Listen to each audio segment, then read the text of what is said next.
All right. Hey, everybody. Okay. This is Jordan. You've probably seen a bunch of the videos for Old Legacy. I'm here with a bunch of friends, Falcons fans. You guys want to tell them where you're from? Tell them who you support. Tell them where to follow you. T. Will. Yes, sir. I am T. Will. Hello, everybody. Glad to be with you tonight. And thank you, Jordan, for having me. I'm glad to be a part of this very illustrious cast. I'm T. Will of For My ATL Sports 1 on YouTube, as well as One Time for the Fan on YouTube as well. And that's where you can reach me. One Time for the Fan, we're typically there Sunday nights at 8, Wednesday nights at 8, Saturday morning at 9 ish. And for my ATL Sports, we don't have a particular time. We're all over the place. So, with that being said, Smitty, tell everybody. Of course, we all know Smitty 11K, but tell us where you're from, Smitty, and where we can reach you. I'm fresh out the ATL, man, born and bred. Yes, sir. Find me on Spinning Sports Machine on YouTube. Find me during the NFL season on YouTube with my homeboy Chris down below at the 95 North Sports Machine. We'll have shows on Tuesdays, Wednesdays, and Saturdays. The preview show is on Wednesday, post game on Sundays, and y'all see me posting out content during the season. Fan questions, top headlines, breaking news, all that good stuff. Yes, All sir. right, Yes, sir. Chris. Yes, sir, man. Hey, Chris Tipmore, man, A1 Forever Sports on YouTube. That's the platform. Born and bred in the ATL, just like Smitty was saying. And just like he was saying, he really illustrated everything for you guys. We have shows coming up, football season going on. Me and Jordan, we go way back, man, to the Utegacy days, really, before it was even called Utegacy. Happy to be a part of this illustrious panel, man. This is going to be fun right here. Can't wait. Now, anyone watching, you're probably wondering, why do I have a bunch of Falcons fans on this video?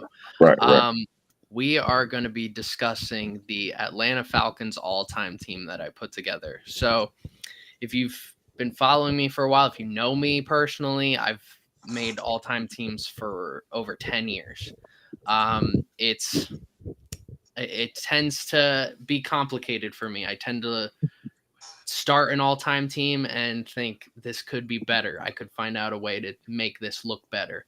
I've had an Atlanta Falcons all-time team made for the last 10 years, but I just scratched that and I started over.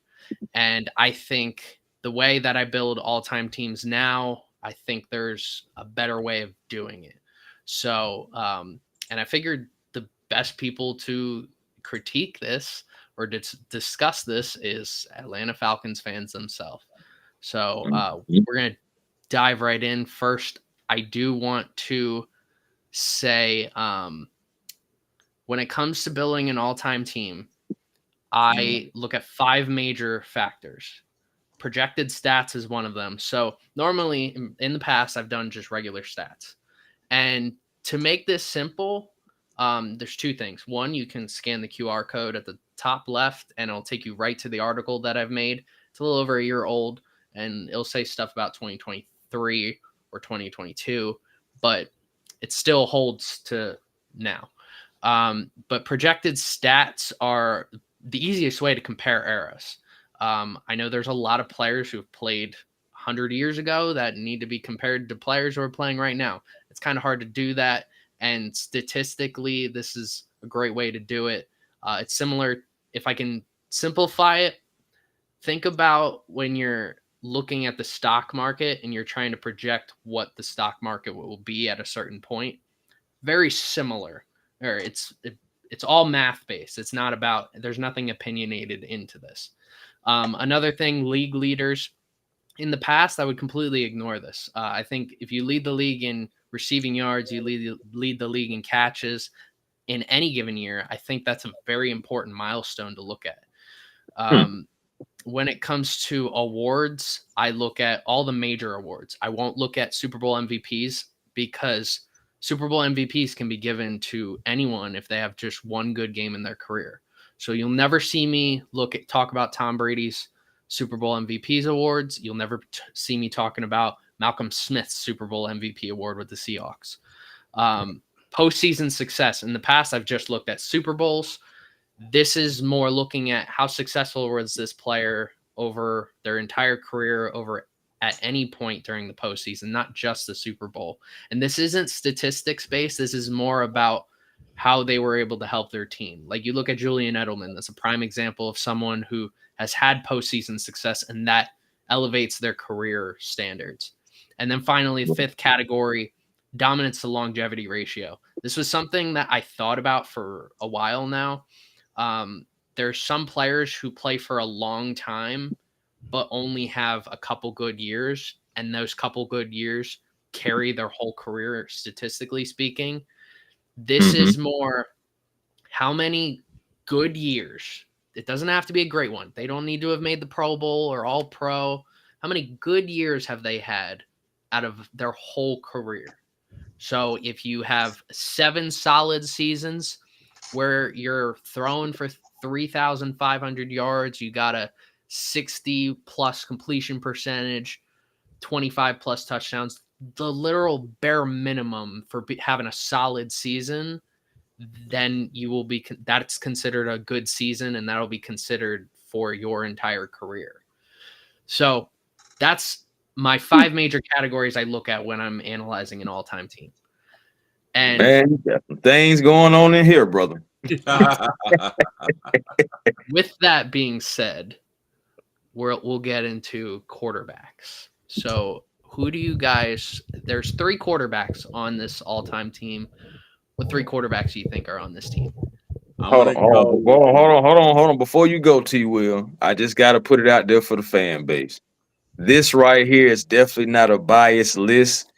I, Smitty, nor T. Will did not compose anything with this list. This is completely Jordan, someone who is not a Falcons fan, even though he has a very nice Falcon jersey on right now.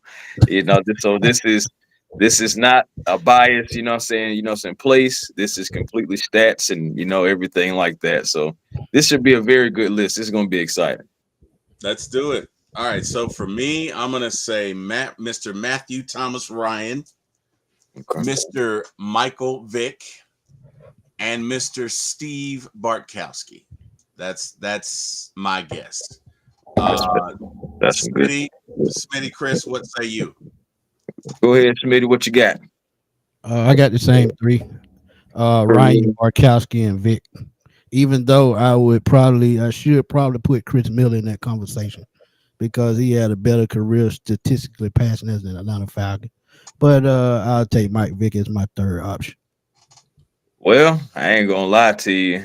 We pretty much on the same accord, but for my 3rd quarterback, I am going Chris Miller. I'm not going Michael Vick. All right. Let's see what it was. Well, I will say before I get into this, all 4 of those quarterbacks that all 3 of you named were nominees when going into this. Mm-hmm. And the quarterbacks are it was pretty obvious. This was the one position when I was making this, it was pretty obvious the whole time. Matt Ryan just has significantly more of everything. Yep. Vic, on an average basis, got him it's so high statistically on average for a lot of stats. He was really high. Mm-hmm. He's not going to have the career numbers, but it's those averages that really matter. He's led quarterbacks in rushing yards multiple times. He's led in rushing touchdowns, led all quarterbacks in carries. He's still got a lot of accolades to his name, and that was pretty obvious. And then Bartkowski was another one.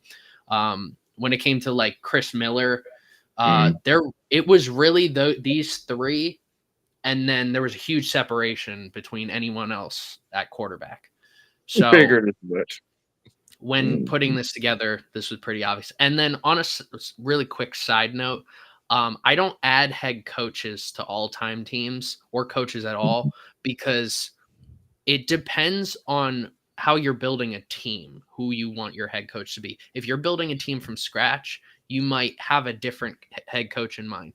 Or if you need a team to win a Super Bowl, you might have a completely different head coach in mind. Some franchises that might be different. And that's why I don't look at coaches.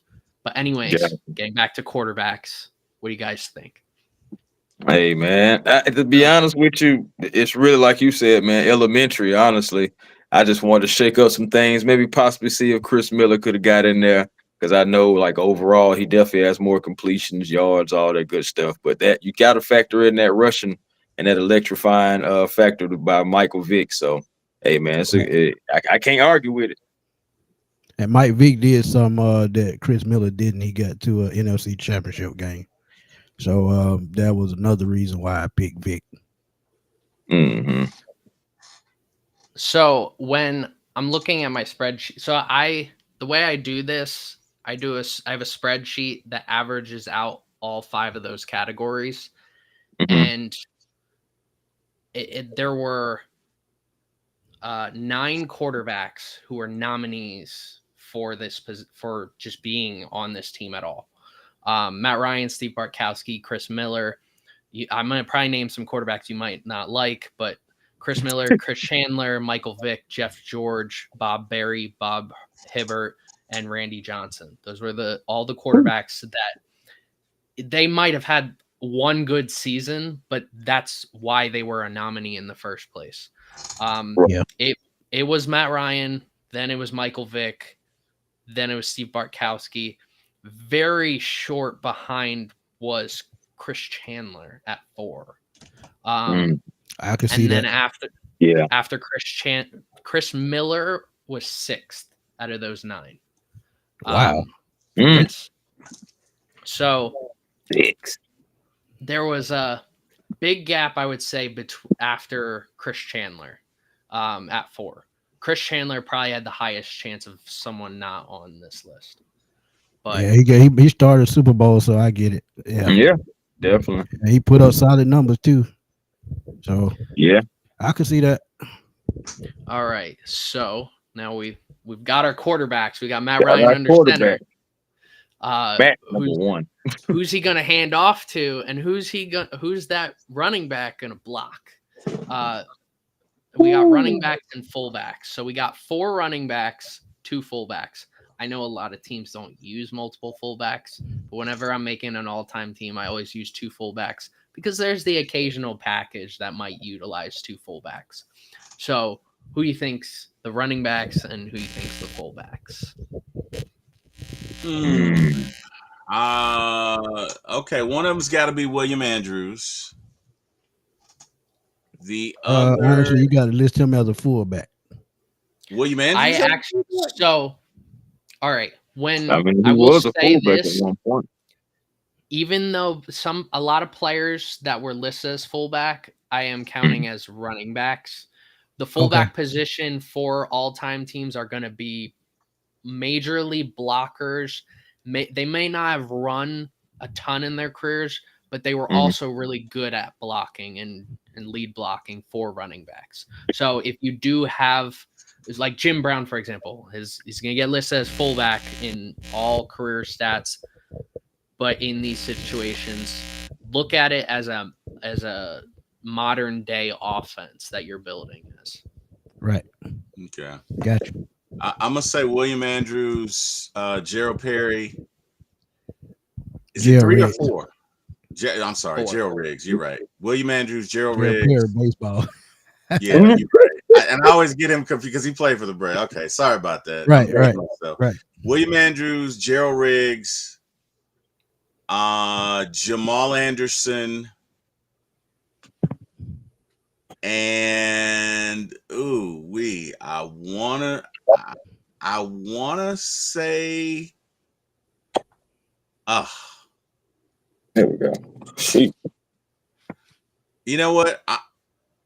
I don't think I'm gonna stop there. Because I wanted to say, is it Devondre Campbell? Not Devondre Campbell. Devontae Freeman. I want to say Devontae Freeman, but I don't think he has the numbers. I don't think he has the numbers. So I can't really think of a fourth. I'm gonna say for sure William Andrews, Gerald Perry, and who did I say was the third one? Jamal Anderson too, didn't he? And Jamal Anderson. And I'm gonna say as a fullback, one of them maybe Ovi Mahaley, maybe. Pat DeMarco was not purely a blocker. So yeah, all I have is Oli Mahaley from a fullback. Geez, the stuff you remember. So that's what I got, guys. What four running backs? What you got? I got Gio Riggs, Michael Turner, Warwick Dunn. I forgot about Turner. You're right. Yeah, Warwick Dunn, and since you said William Andrews could be classified as a running back, definitely got to be William Andrews. And fullbacks, I go Ovi Mahaley and Bob Christian. I forgot about Bob Christian. Yeah. For me, fullbacks, I had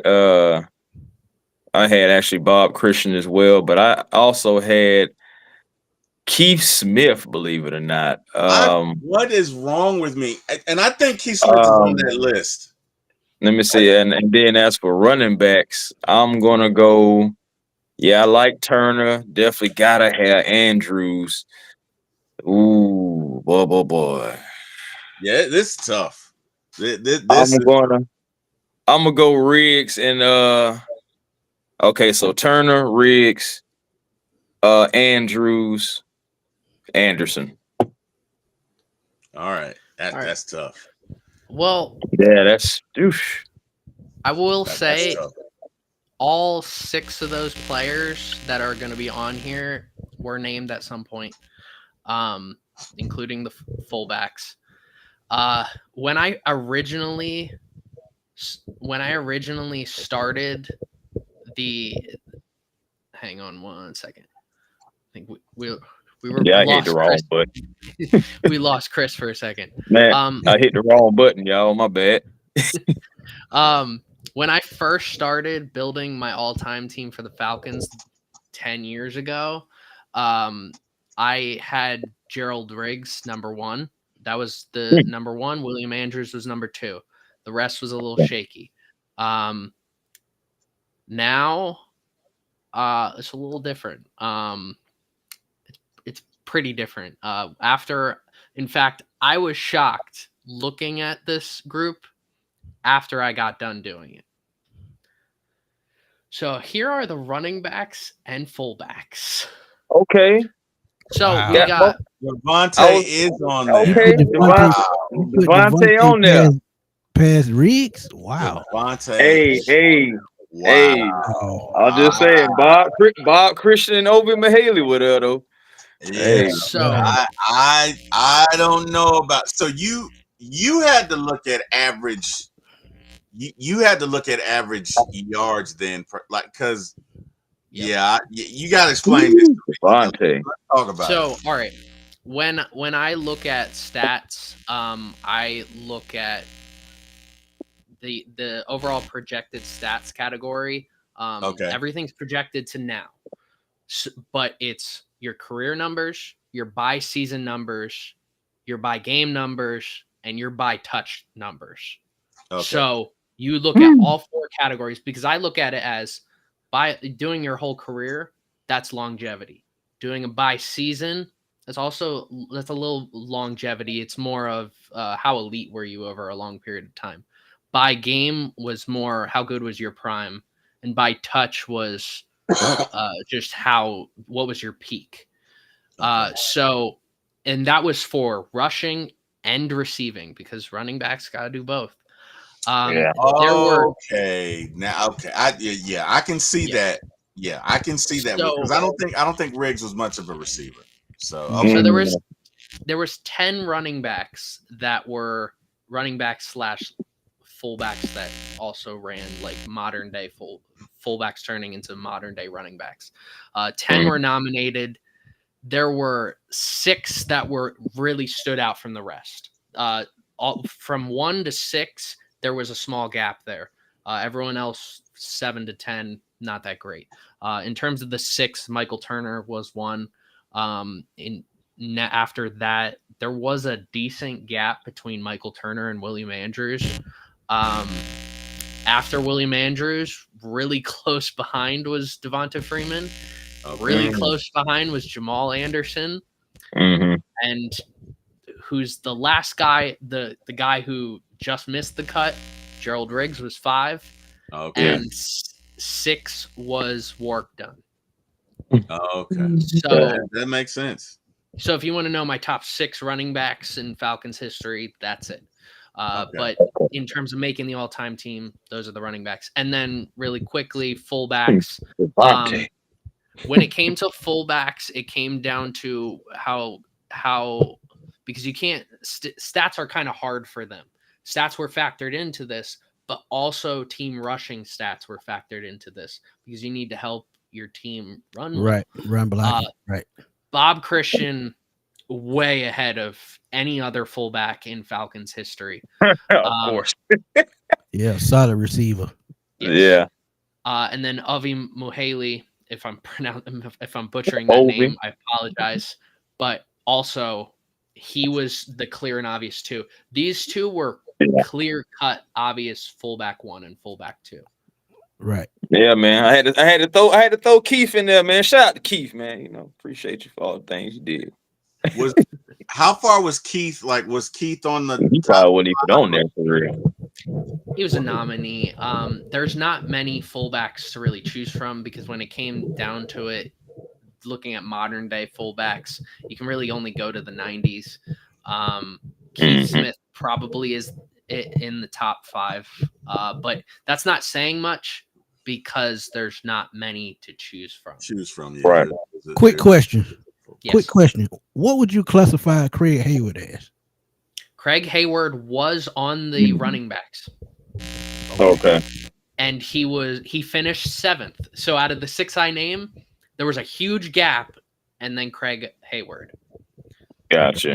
The other players that were 7 to 10 were Craig Hayward, Dave Hampton, John Settle, and Cannonball Butler.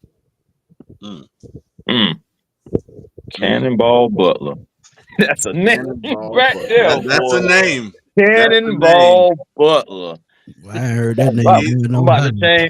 I'm changing my name to Cannonball Butler. That's it. He sounds either like a football player or a closer in baseball. Hey, Bring in Cannonball. Let's go. We need to show them. Nah, it's Cannonball sound like when it's a mosh pit, you don't want to be in there if he coming. No, you don't. Oh, Cannonball. Right. Any final thoughts on the backs before we get to some receivers? Shoot, man. Honestly, outside of Devontae Freeman, they're really, I guess, outside of Devontae Freeman, I think the running backs and fullbacks pretty much kind of like line up. Yeah. Pretty much. I was surprised about Devontae. I had Gerald in there. Yeah, I mean, I'm an avid hater of Devontae Freeman. I like Tevin Coleman more than him. So that goes to show my own reference going into this is my own opinion, I would have never had Devonta Freeman on this list. He wasn't on my initial one that I made 10 years ago. Well, also 10 years ago, he wasn't even on the Falcons. Yeah. But I didn't like him all that much, and I'm literally wearing a Jamal Anderson jersey, but this is how things play out. Yeah. Let's say some controversy. Yeah, for me, like Devontae, when he peaked, he was great, but then that drop off, it was a drop off. So it's like it, but I guess in his peak times, he really peaked. You know, I mean, 2014, 15. When did he start? Did he start with us in 15 or 14? I want to say 15. That's what I want to say too. Yeah, so 15 he was decent. 2016 he took off like a rocket. And then it was like a steady decrescendo down. So I don't know, but like you say, numbers don't lie. So let's get to the receivers, Jordan. All right. So we're going to look at receivers, wide receivers, and tight ends. So when it came down to doing this, we'll have 5 wide receivers, 3 tight ends. Who do you think? 5 wide. You said 5 wide, 3 tight ends? Okay. Yeah. Yes. All right. So okay. It's gonna be so for your tight ends, for me, it's gotta be Algie Crumpler, Tony Gonzalez. I don't know that Kyle Pitts has gotten there, even though he's been Junior Miller would be my third. I would say Junior Miller as well. I would agree with that. And then receivers, you gotta have Roddy White Obviously, Mr. Julio Jones, Mr. Andre Bad Moon Rising. For 3, and then now it gets interesting. I don't know that Terrence Mathis had the numbers. He was a decent receiver. I don't know that he had the numbers. I'm gonna say Alfred Jenkins from way back in the 70s. Maybe Billy White Shoes Johnson. Although I don't know that he was with the Falcons long enough, but those are my top 5. So again, like for receivers, for me, obviously Julio, Roddy, Andre Bad Moon Rising, Alfred Jenkins, and Billy White Shoes Johnson. For tight ends, I agree with Smitty. It's gonna be Junior Miller, Algie Crumpler, and Tony Gonzalez. That's me. Smitty, what you got? Yeah, I'm going wide receiver. I'm going Julio, Roddy, Andre Rison, Terrence Mathis, and Alfred Jenkins, and the same 3 tight ends: Junior Miller, Tony Gonzalez, and y'all know who the other one is. Okay. Dang, man. Oh, all right, man. Okay. Before Chris talks, before go Chris ahead. says anything, Chris might already know the tight ends, because I had a huge debate while I was making this with our Panthers administrator Austin. If he's watching, he knows this conversation we had. Shout out to Austin, man. So I don't think Chris should say the tight ends, because he probably already knows. Because me and a Panthers and Austin had an issue with who was the number 1 and who was number 2, and when I went to ask Chris, I was like, "What do you think about this?" And Chris gave his own opinions. That one was better than the other, to say the very least. Yeah, I mean, I can do wide receivers, man. I can do wide receivers because I do have an idea of definitely at least who 2 of them are, and definitely if I remember that conversation correctly, I probably do know the 3rd one. So in all fairness, I will just do the wide receivers. That's 5, correct? Yep. Yeah. Okay. 5 wide receivers. I'm going Julio, Roddy, of course. I'm putting Terrence Mathis in there. Shoot, man, that's one of the guys that got me into like Falcon wide receivers. I mean, I was at the tail end of pretty much like Michael Hayes or whatnot. I was at the tail end of that. I kind of was introduced to Terrence. So I'm going Terrence. I'm going Andre Rison. And okay. I think I'm gonna go Alfred Jenkins. I think I'm going Julio, Roddy, Terrence, Alfred, Andre.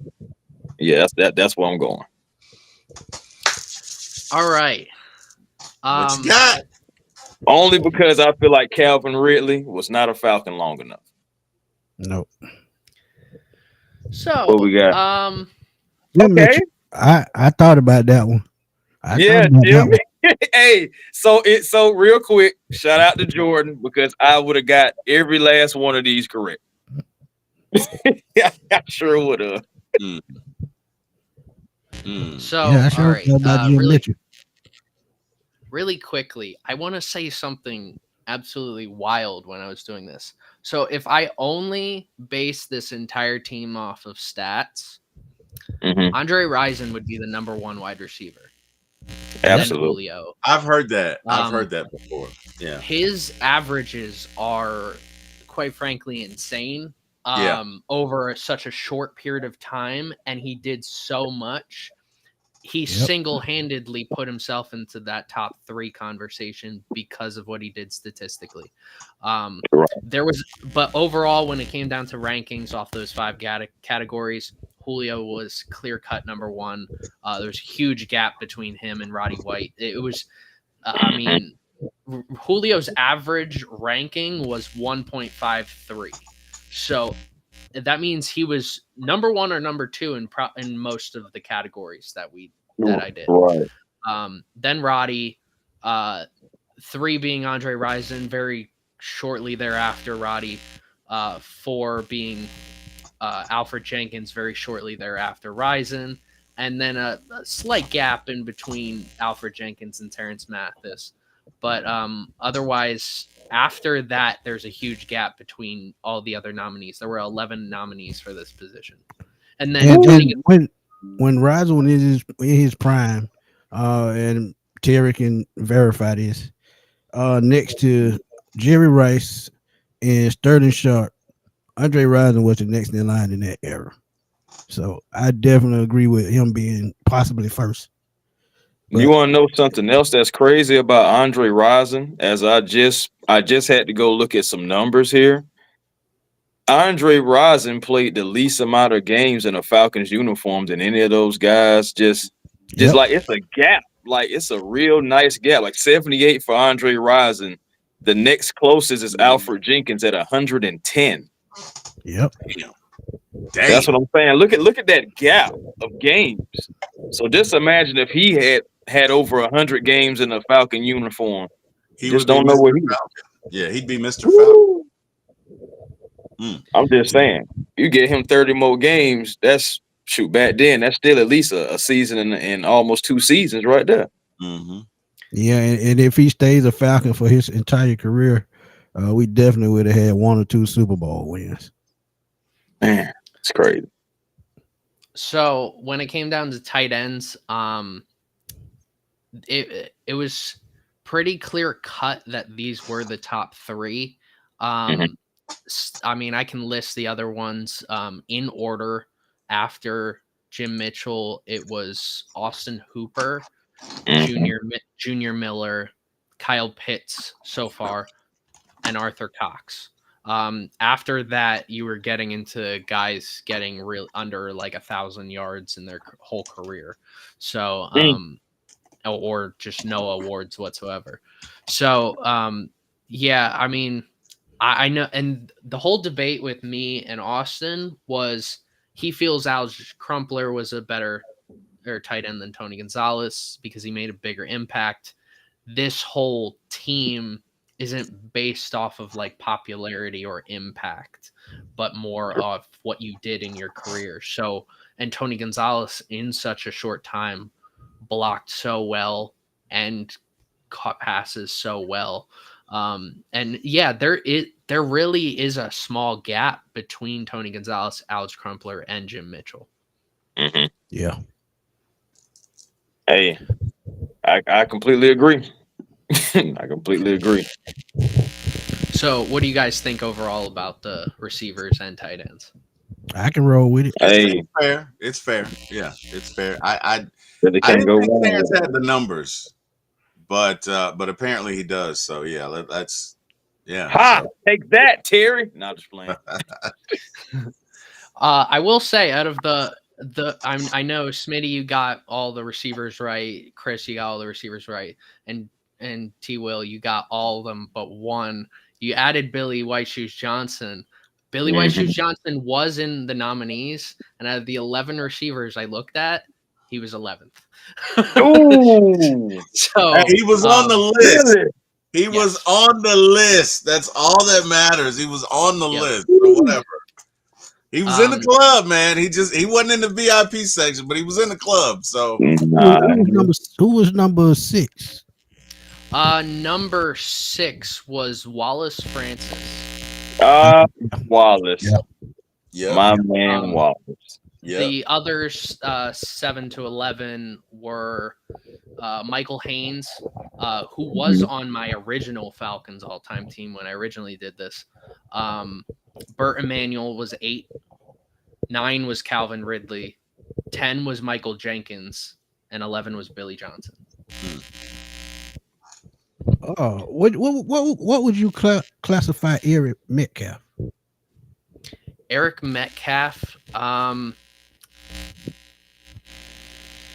See, the issue is, did he play? He played both. He could play either. That's the thing. He played running back and receiver.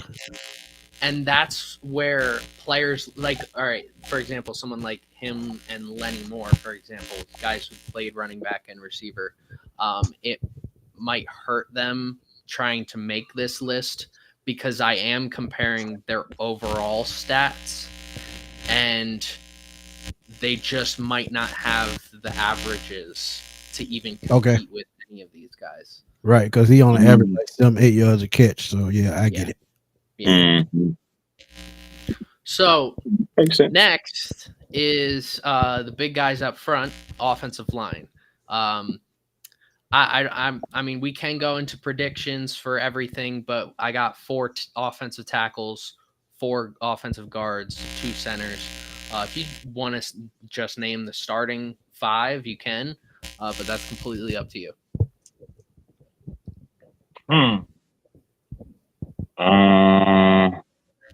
Well, I can tell you this. Hold on, Dan. You said how many centers you said? I got 4 offensive tackles, so you got left tackle and right tackle. But all right, for this, I'm not specifying whether they play left or right. The easiest one. Yeah, I just want to figure out how many he had at center. Just 2. But yeah, you got 4 tackles, 4 guards, 2 centers. Ooh, that's interesting. I'll give you a hint. Center was the hardest. Backup center was the hardest position for me to figure out. I bet it was. Yeah, because I only got 3 names in my head for center. Yeah, that's all I got at 3. was Mike Ken a center? No, left tackle. Left tackle. He's gonna be. But he definitely one of my tackles. Yeah, I'm just gonna say that he's definitely one of my tackles. At tackle, I would go Mike Ken, Bob Whitfield, Nick Matthews.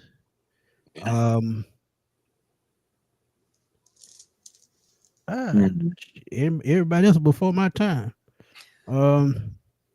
Is Jake on that list? Is Jake on that list? Yeah, he said Jake. Yeah, I said Jake. The only other guy I can think of is Sam Baker, even though he was injured a lot. Was Tommy Nobles a tackle or a guard? Tommy Nobles was a linebacker. He played a little center too, but primarily linebacker. Okay, I thought he had played some center. Okay. The only center that I can think, well, it's plenty I can think of. I can think of Mud Duck is one. He played the longest.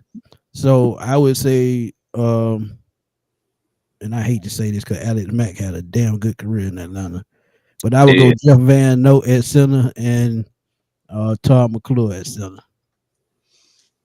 Yeah, that's that's tough. Yeah, I'm gonna have to go Jeff Van Note. I'm sorry, Todd. I'm gonna have to go Jeff Van Note and Alex Mack. Hey, I mean, my thing is, I think between the two of those guys, I mean, you kind of, it's almost tomato. What do you like, the longevity, or what do you like, the production, or whatever? But definitely Jeff Van Note #1 on center for me. But yeah, backup center, that is tough. Lord have mercy. Oh Lord. All right. Before I get into this, go ahead, Chris. I want to hear. I was about to say. I was just gonna say center. I'm gonna go to. I'm gonna go to Alex Mack. Oh, and I feel like that's so hurting me. I feel like it's Mud Duck, but I'm gonna go Alex Mack. And then for tackles, yeah, you gotta have Keen in there, Whitfield, Jake Matthews. Shoot. No, he was a guard. Never mind.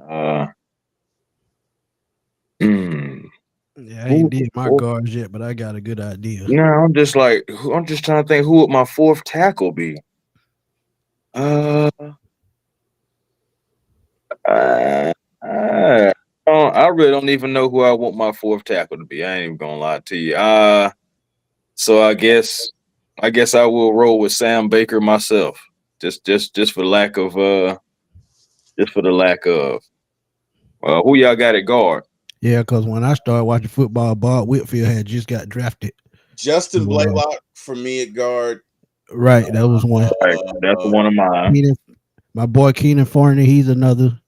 Bill Fralick and I have Fralick. Got to be Chris Lindstrom because he's the best guard in the league right now. I would say Lindstrom too. I had to get him on the all-time team already because he's going to be a good one. Yeah, but Fralick definitely on my list. All right. So Yeah. offensive line is gonna be What? hard to find stats for. Let's all be honest Right. with ourselves. Yeah, right. Especially when you're going back to the late '60s. So I looked at awards. I looked at everything else. This is the one group of positions that doesn't have those 5 main categories I look at. It has 4 of them, not those projected stats. Instead of that, I looked at what is the common, what do people most commonly put in terms of their tackles, their guards, their centers for a Falcons all-time team. So I researched well over 100 articles to figure out what was the common denominator, what was the common offensive lineman. And that was more of a deciding factor. It was never the reason I put someone here. I would look at all the awards that they put up, the games they played, how many games they started, their postseason success. I would look at all of that.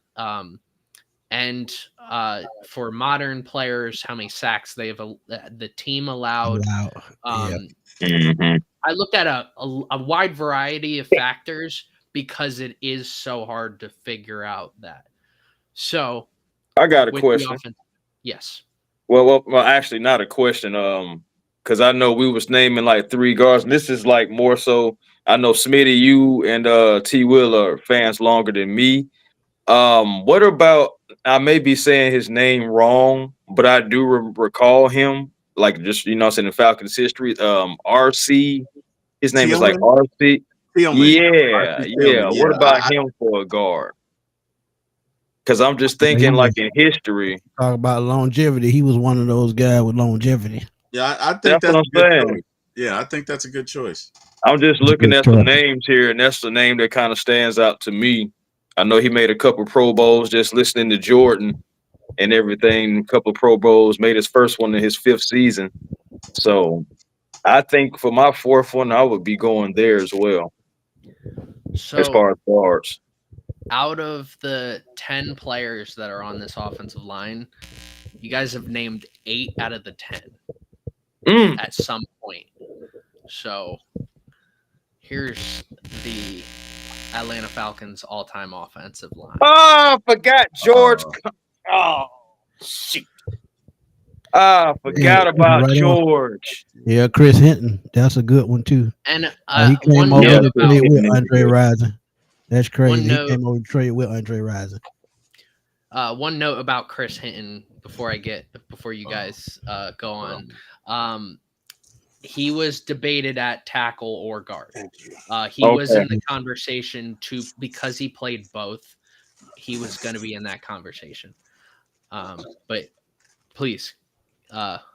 Man, yeah, I never. Man, if I would remember George Kunz, oh boy, I ain't gonna lie. I know I'm like the youngest Falcon fan up here, but I feel like I should have had that one. I can't believe I went Sam. I bet Uncle Steve would have nailed that one. Oh yeah, he would have fired that up. Yeah, Uncle Steve would have fired that one up. Offensive lineman, yeah, he probably would have named all those guys. Whitfield actually my favorite Falcon offensive lineman of all time. My guy RC made it. Bart was that dude. Yeah, man. Hey, this still is a good offensive line right here, though.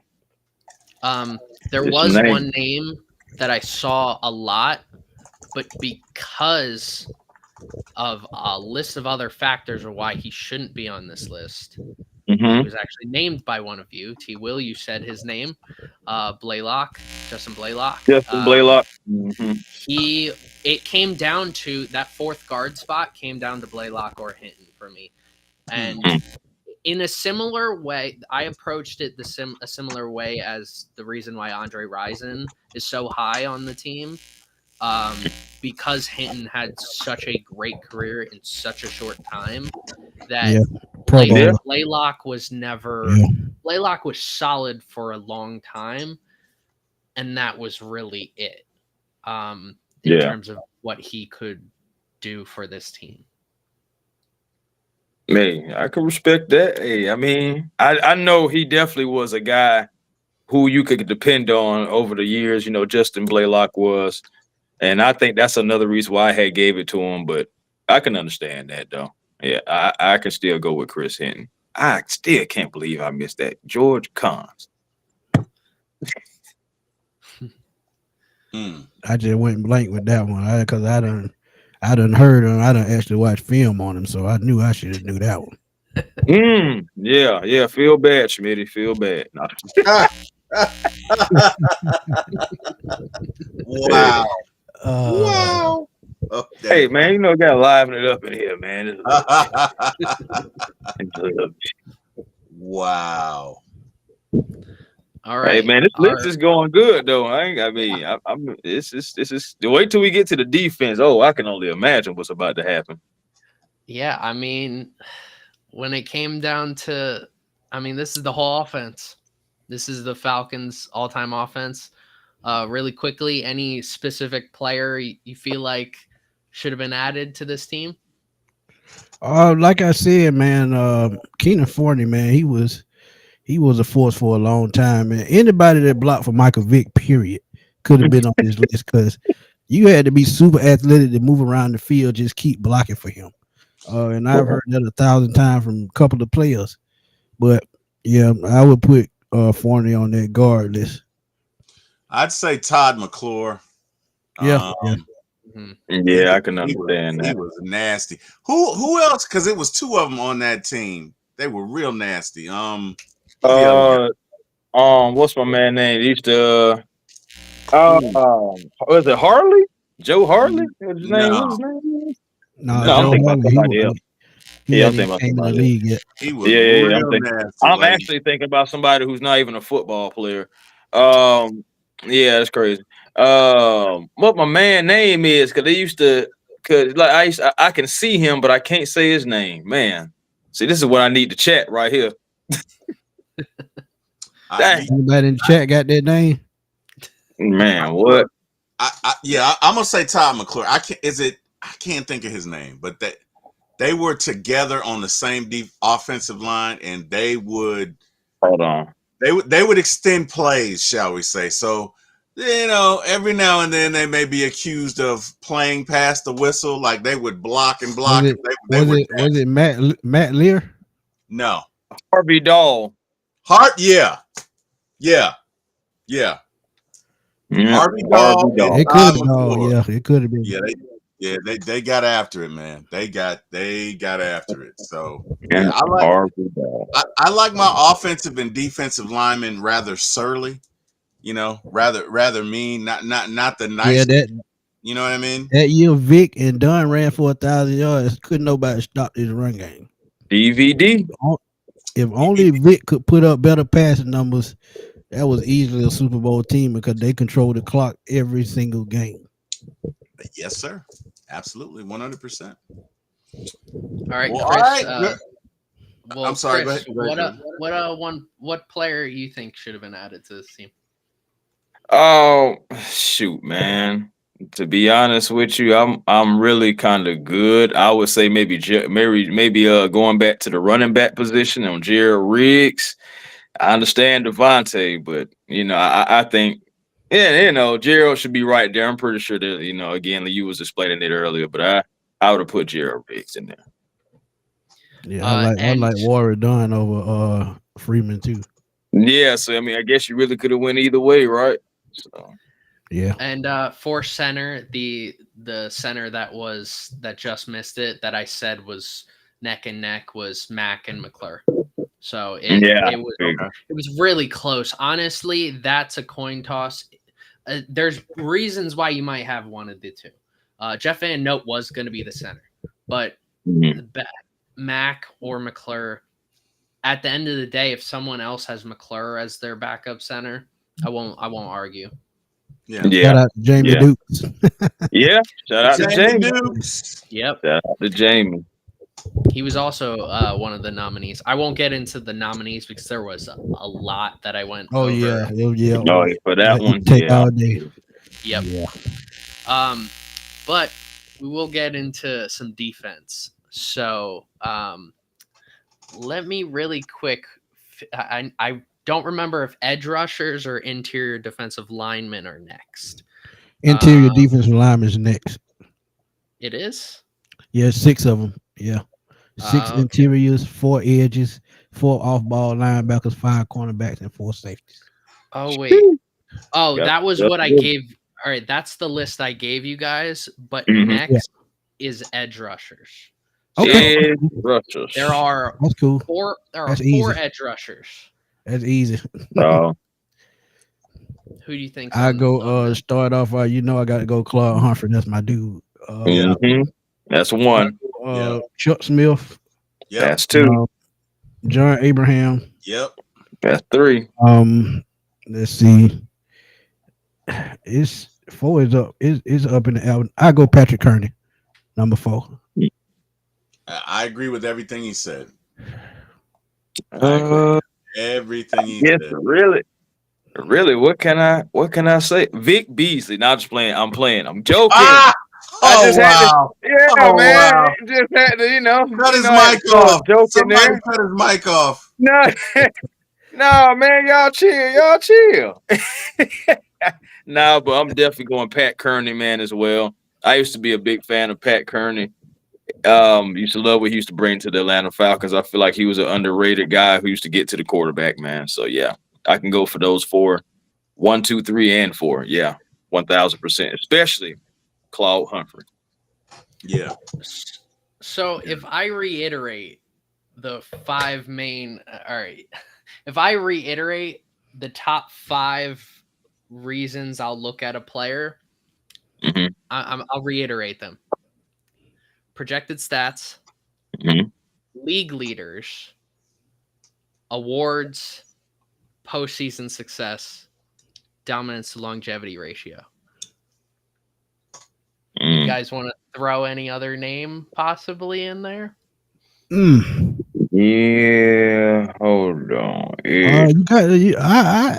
You know what? I'm bold, man. I throw Vic Beasley in there because he's still top 5 all the time in sacks. Yeah, and he did have a season with 15 and a half. I'm not gonna reward that. I'm not gonna throw Beasley. I'm not doing that. We have not arrived at that day and time where I will do that. And no disrespect to him, but I don't think he wanted to be here. And once what's his name left from the 2016 team left, he just checked out. And even if he is on the list, I'm not gonna say it. Hold on, real quick. How many is it like defensive tackles too? Like how many is defensive tackles is it? So 6.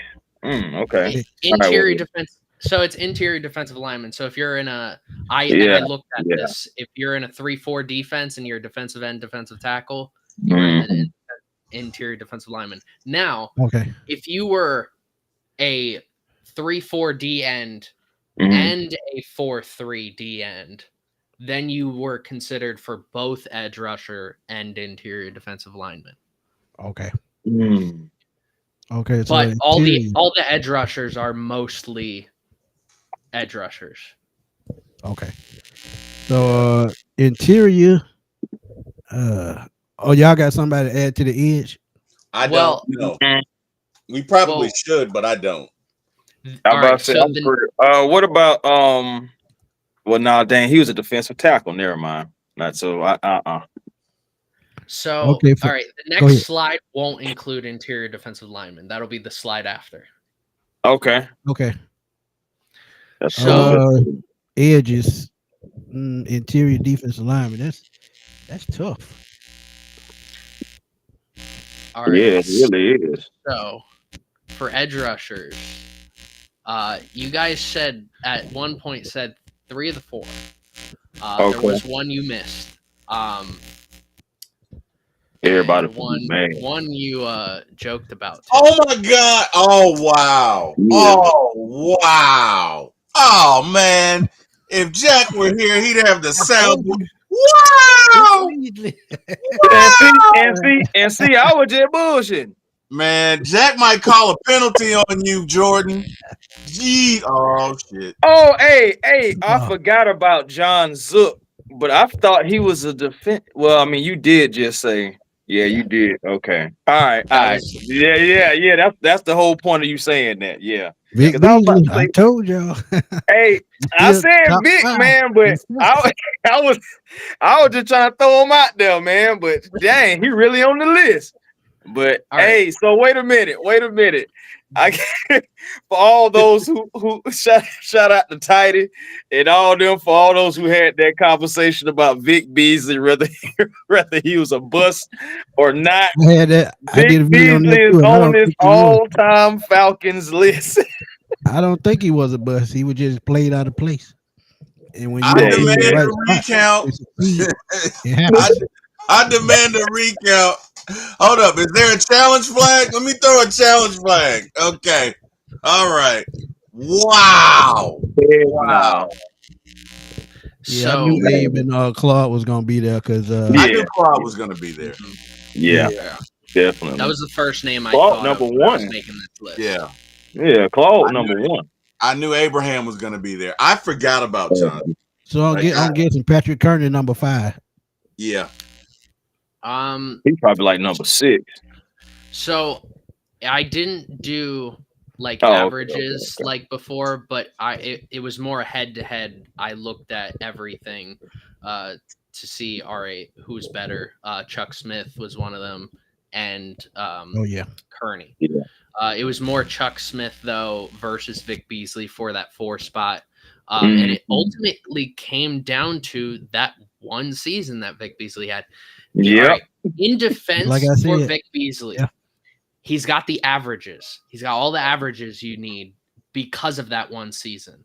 That one season, he got awards. He led the league in sacks. And that's more than a lot of other players after these top 3 can say. Yeah. So think about this too. Think about this too. Since he left, what Falcons have had 8 sacks in the season since? That's what I'm saying. Well, the Falcons, they're. I would say this is the one category where there's a dearth of talent because you just haven't had that many edge rushers that were that good. So. Thinking about it in those terms, that makes sense. I get it. I would have never guessed that, but I get it. So it makes sense though, right? No, it does. It does. When sense. I looked at projected sack totals. Already Humphrey is one of the best, but even projected to now, it just increases a lot. Humphrey was the clear and obvious number 1 edge rusher. John Abraham was the clear and obvious number 2 edge rusher, and doing this, John Zook was the clear and obvious 3rd edge rusher.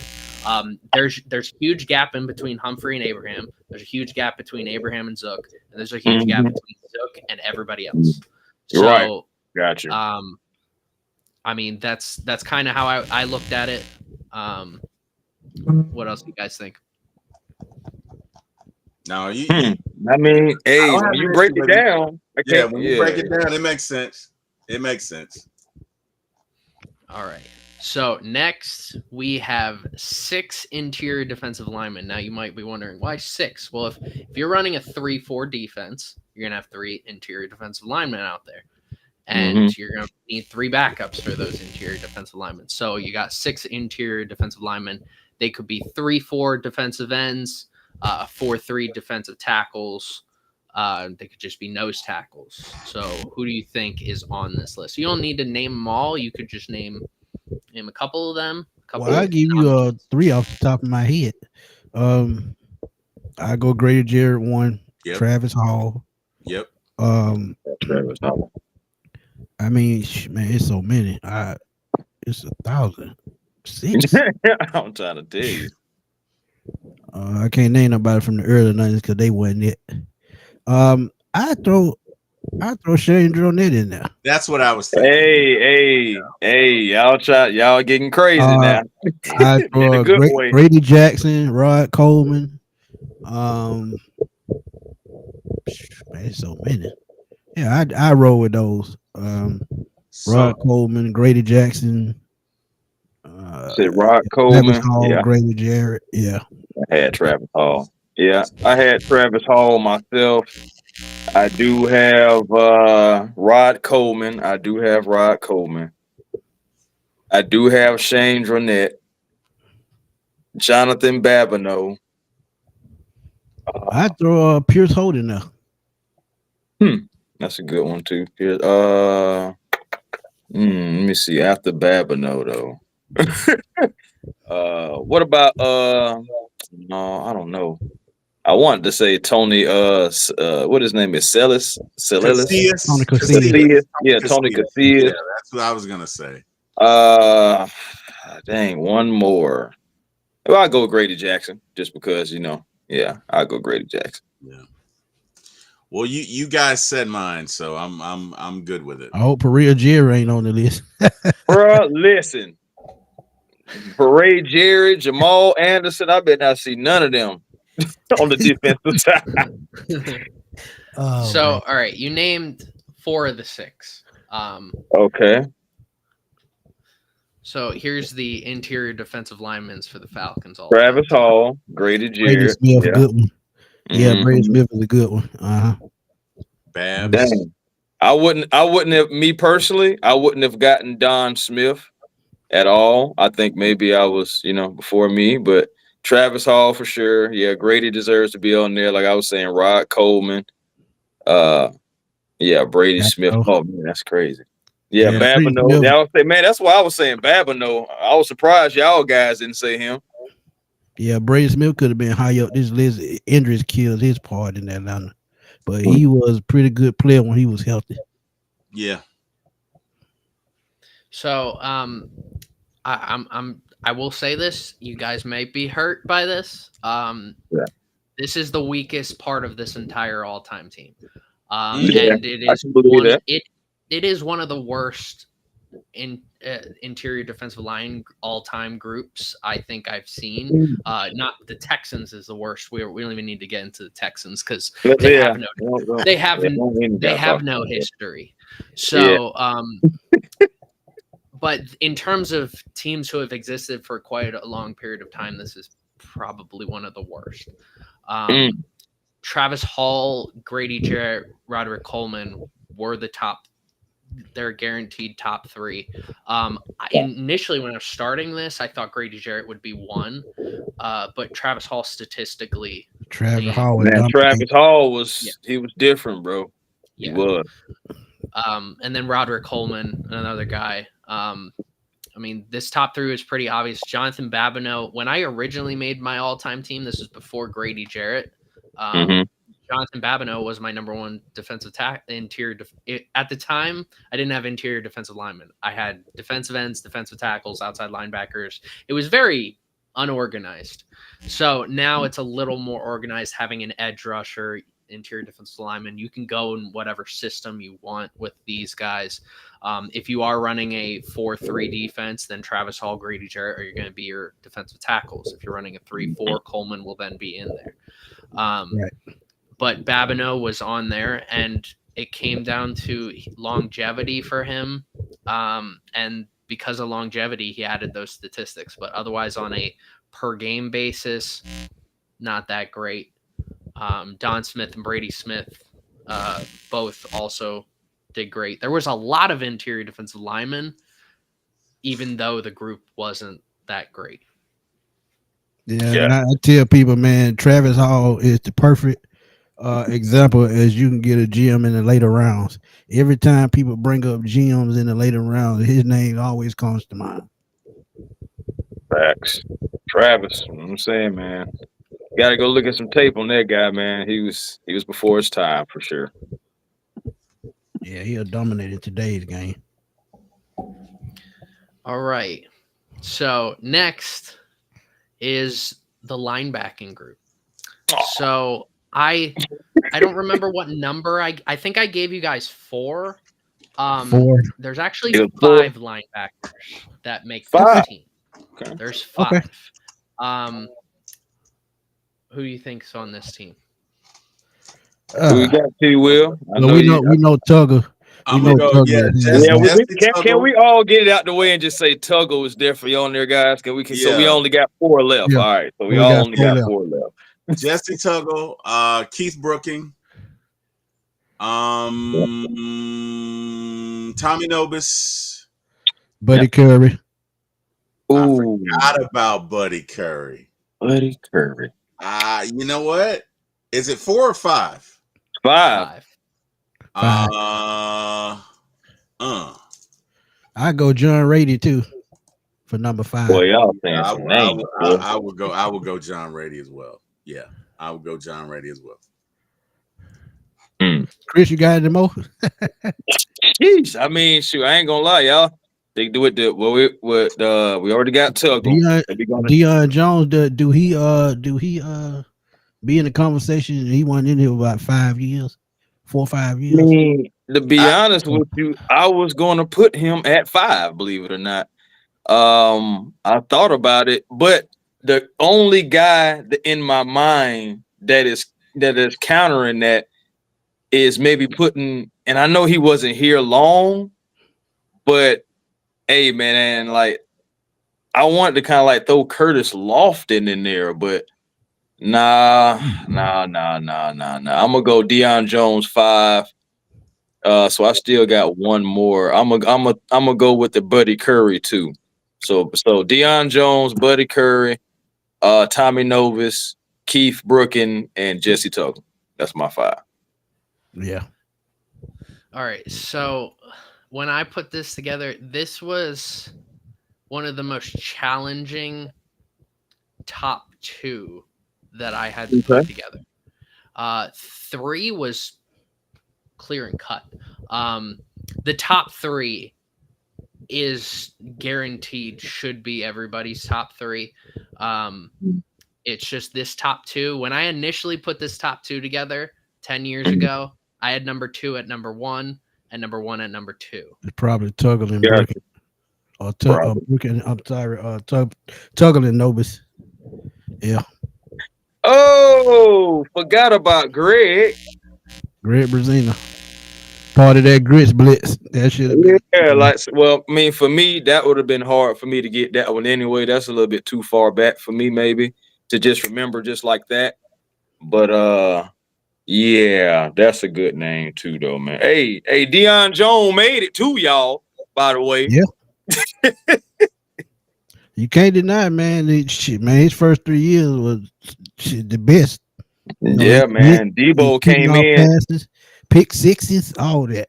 Bro, it was a reason we were calling him Debo. Okay, for real. So when I was putting this together, I really thought Nobis was going to be number 1. But Tuggle's numbers are supremely underrated. What he was able to accomplish, he should be wearing he should have been wearing a gold jacket 10 years ago. Hold on, Jordan. I'm sorry. Wait a minute. Hold on. The volume was down on somebody's car. They just turned it up. Can you say it one more time? He should have been wearing a gold jacket 10 years ago. Oh, I thought that's what he said. I know everybody. I'm sure I know a lot of Falcons fans say Tommy Nobis for the Hall of Fame, and I understand it. I completely get it. But I don't think a lot of Falcons fans are trying hard enough to say, dude, look at what Jesse Tuggle did. Yeah. Jesse Tuggle has the resume that he should have walked in the Hall of Fame after he was eligible, maybe the first or second year. And I'm glad you said that, because I put his stats side by side with Zach Thomas, and they better. And Zach Thomas is a Hall of Fame. Talk about Keith Brooking was every list that I've seen has Keith Brooking at 3. That was I think more obvious than actually figuring out who is number 1. Then Deion Jones. Deion Jones in such a short time, his averages are fantastic. Crazy. Then he has the playoff success too. On top of that, he has all of that in such a short time period. And then Greg Brazina, I think he was a very underrated player. Yeah, Buddy Curry, my big bro John said Greg Brazina and Al Richardson. another guy I considered. But Yeah. it ended up coming down to Brazina or Curry to be that fifth spot. I just ended up going with Brazina. Hey, so Curry was considered. He was right there. But yeah, man. Old Greg, GB, man. Shout out to him and his family. All right. Any final thoughts on the linebackers of the Falcons all-time team? Nah, Buddy Curry, he played what 10 seasons? Yeah, I would have loved to see Buddy Curry on this list, but I get it, man. Like I said, Greg was part of that Grits Blitz defense. So he put up the numbers. All right. Next is a combination of cornerbacks and safeties. Oh, okay. So we have 5 cornerbacks and 4 safeties. All right. I first want to hear from Smitty because I have already kind of hinted to T. Will and Chris about this, but I'd like to hear from you, Smitty, first. Dion 1, Roland Lawrence 2. I got to go Brent Grimes. He put up numbers. D'Angelo Hall, even though he was only here for 4 seasons. I put AJ Terrell in my top 5. So that would be my 5. Okay, y'all. First of all, I want to let y'all know. Don't get me wrong. Bobby Butler was a good corner, but I just think those other guys, they just. All right, T. Will. Don't say Dominic Foxworth. Oh wow! Just saying. Wow! And Chris, you don't say Chris Owens either. Never. I was mad as hell. He had my first name. So for cornerbacks, I'm gonna say For me, I'm gonna say Dion, D'Angelo Hall, Brent Grimes, Asante Samuel. Ooh, I like it. I like it. Even though he wasn't here long, I still like it. And I'm gonna say Bobby Butler. Bobby Butler was one of my favorite players of my childhood. So I gotta include Bobby Butler. As far as safeties, Eugene Robinson. Yeah. As far as safeties are concerned, I gotta include my man Scott Case. I definitely gotta include him. One of my favorite players. Scott used to lay the wood. Oh my God, Scott would knock folks out. Pause. See, but now real question. Now, I got a question because I know Scott Case was also a corner. Okay, so this is why I told you guys ahead of time. So for Scott Case, I factored in the depth at corner is. There's a lot of corners who could have been in this convo. There wasn't a lot of safeties, and Scott Case had a better chance. He had a better case at making the team at safety. So he was nominee at safety. Nominee at safety. Okay. For safety, so Scott Case. For safety, go ahead. Yeah, I'm gonna say Scott Case. I want to put Jesse in there, but he's only been with us for a year. Yeah, I know, right? Hey, he stayed with us. He gonna be there though. Yeah, I'm gonna say Ray Brown for the other safety, and I can't think of a third, so that's what I got. Well, I wouldn't say that. I put William Moore in there. I forgot about William Moore. Willie Moe. I forgot about Willie Moe. So y'all ain't bought the rap album. That's what it is. That's why you forgot about Willie Moe. You ain't bought the rap. Oh wow! See what I'm talking about? Oh wow! Wow. Hey, but you said so. Hold on. Again, it's 5 corners or 4 corners? Five 5 corners, corners, 4 safeties. 4 safeties. D'Angelo Hall, Brent Grimes, Dion, Desmond Trufant. Shoot. And I want to go Bobby Butler. I'm gonna go Bobby Butler for my number 5. I almost went Ray Buchanan, but nah. Let me see. Now That would be a good pick, though. Yeah, I know, man. Big play Ray, I understand, but I was like, nah. I think I'm gonna go Bobby instead.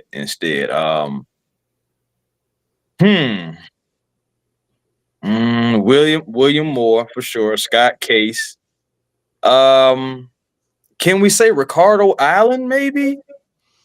I thought about him. I thought about him, and he may be on there, but I didn't have the stones to do it. So I thought, I'm gonna throw him on there, man, just to give him an honorable mention at least. And you said it's a 4th one. Scott Cage, William Moore. You can put Deku on there if you want to. Absolutely not. His drop off was his drop off was severe. Oh man. I mean, I don't know. You guys can put him on there. I'm not. You got to think too, though. That damn Deku. A lot of his interception was on tip passes, so it wasn't no surprise. But that I give up on the safeties. Shoot, man, I'm going Jesse Bates. Forget it. Matter of fact, I know 3 and 4: Jesse Bates and Justin Simmons. There we go.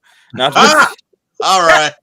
Yeah, there we go. Right, what you got? Nah, seriously, I don't know who the 4th one could be though. I really don't. Randy Bradford might be on there.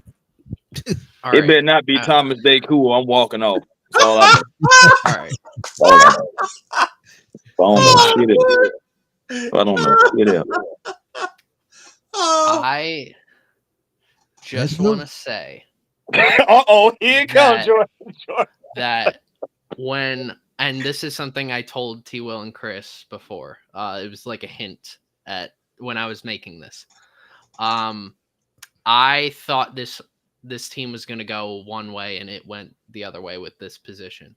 Right. I think I guess when you look at this, think with an open mind instead of what's popular, because there's one name that's not where they should be.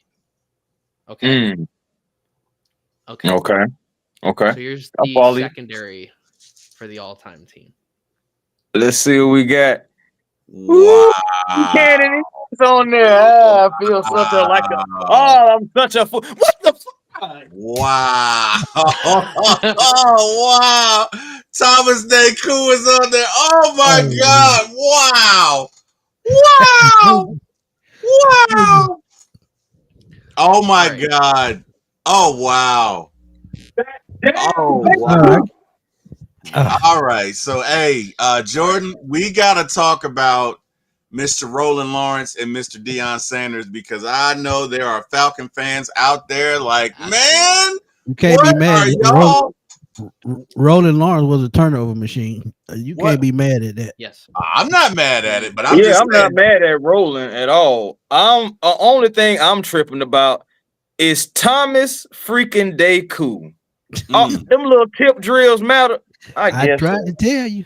I don't want to hear that shit. All right. So Thomas Deku used to just irk my nerves, man. I just feel like he was just the luckiest safety in the world to me back then. I was just like, bruh, man. I gotta take Brent Grimes over Trufant though. I'm sorry. I told you True was on there. No, he was a decent corner, but Brent Grimes just had a whole different demeanor, a whole different dog in him, man. Yeah, I like Brent Grimes a lot. So, all right, let's break down corners. Dang, Ray Buchanan was on there. I should have known though. Big play Ray. Yeah. I'm just saying, Jeopardy and everything. Stats. Yeah. Hey. When it came down to averages, Roland Lawrence was it projected to today. Roland Lawrence is statistically better than Deion Sanders, even on Yep. an average basis. So he has the career accolades and the averages. Deion has the awards. That's why he's even in the conversation for the number one spot. But even then, Roland Lawrence's average ranking was 1.925 out of the 10 corners that I looked at that were nominees.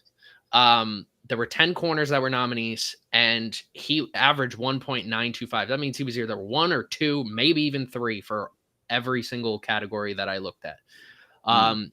There is a pretty solid gap. It's not a huge gap, but solid gap between Lawrence and Deion. Deion and Buchanan are actually Deion Sanders is closer to cornerback 3 than he is cornerback 1. There's such a small gap, very small gap. Deion's average ranking was 2.55, while Ray Buchanan's was 2.625. See what I'm saying? Right there. Those top 3 corners were the clear cut and obvious ones. After that, it's really close. AJ Terrell had to be on this nominee group because of what he's accomplished in the short time. The issue is he's only played a very short time. So he was ranked 10 out of the 10 corners that I looked at. That makes sense. Brent Grimes, a guy who I originally had on my all-time team 10 years ago. He was corner 9. And a lot of it had to do with he couldn't stay on the field that long. He has the statistical averages. He doesn't have the career numbers. And he doesn't have the awards to compete with these top guys. So he's in the convo, but he is literally corner 4 to corner 9 was really close. D'Angelo Hall, Desmond Trufant. All right, to put how close they were, D'Angelo Hall's average ranking was 4.3. Desmond Trufant's 4.375. So, I mean, if you want to put Trufant ahead of Hall, go for it. I won't argue with that. After that, guy who missed the list, T. Will, you mentioned him, Bobby Butler, very close behind. I put Bobby in there too, man. I put Bobby in there over Ray Buchanan, and come to find out. The other 2 corners, Ken Reeves and then Kenny Johnson. So, when it came to corners, clear cut 3 in some order. After that, good argument for everybody else. When it came down to safeties, there's a clear cut number 1. Scott Case easily. But it's actually a lot closer than I thought it would be. So the top 3 safeties are clear cut. As even though you might not like Deku, he has the argument, he has the case, he has the accolades, he has the playoff success. Him and William Moore. William Moore and Deku, they were so close every single time. Every single time I looked at this, one went over the other. And I ended up just going William Moore at 2, Deku at 3, and then Tom Pridemore at 4.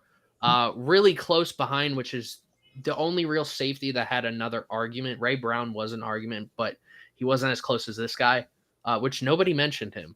Keanu Neal. Wow. He was 5. He was really close, but he didn't make it. Jordan, you funny. Yeah, he was really close, but he didn't make it. Sorry, I'm harsh. I know I'll get crucified for Deion being 2. It's that short period of time he played.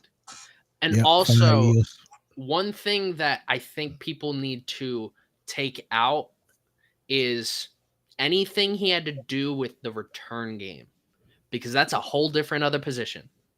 Right. And we'll get to return specialists. So any accolades, any Pro Bowls that he only made at return specialists, they got to get taken away. Any all pros that he made, got to get taken away. He led the league in something returning, got to get taken away. So, yeah, Roland Lawrence has, he's clear cut number one. And I completely get it. I thought going into this, Deion's corner one, obviously. I'm not even going to look at it. But that's why I have to look at it, is because maybe we're overlooking a player that Roland Lawrence isn't even in the Hall of Fame, I don't think. He's not. And he had a very good career. He doesn't have the accolades, but he has everything else that you need. It's always those accolades. But let me hear your thoughts. I said. Like I said, I would have put Grimes over Trufant, but hey, the numbers don't lie. Yeah, man, I really don't have a problem with any of it. Numbers don't lie, man. But I just I would have thought Bobby Butler would have been on there, but hey, like you say, numbers don't lie. Hey, so all good. I'm with you, T. Will. I went Bobby too, but hey, it's all good. How in the world do I got two? You know what? I just remembered. Dag nabbit. All right. So here's our defense. What do you think about the defense? Is there one player that you think should have been added to this defense?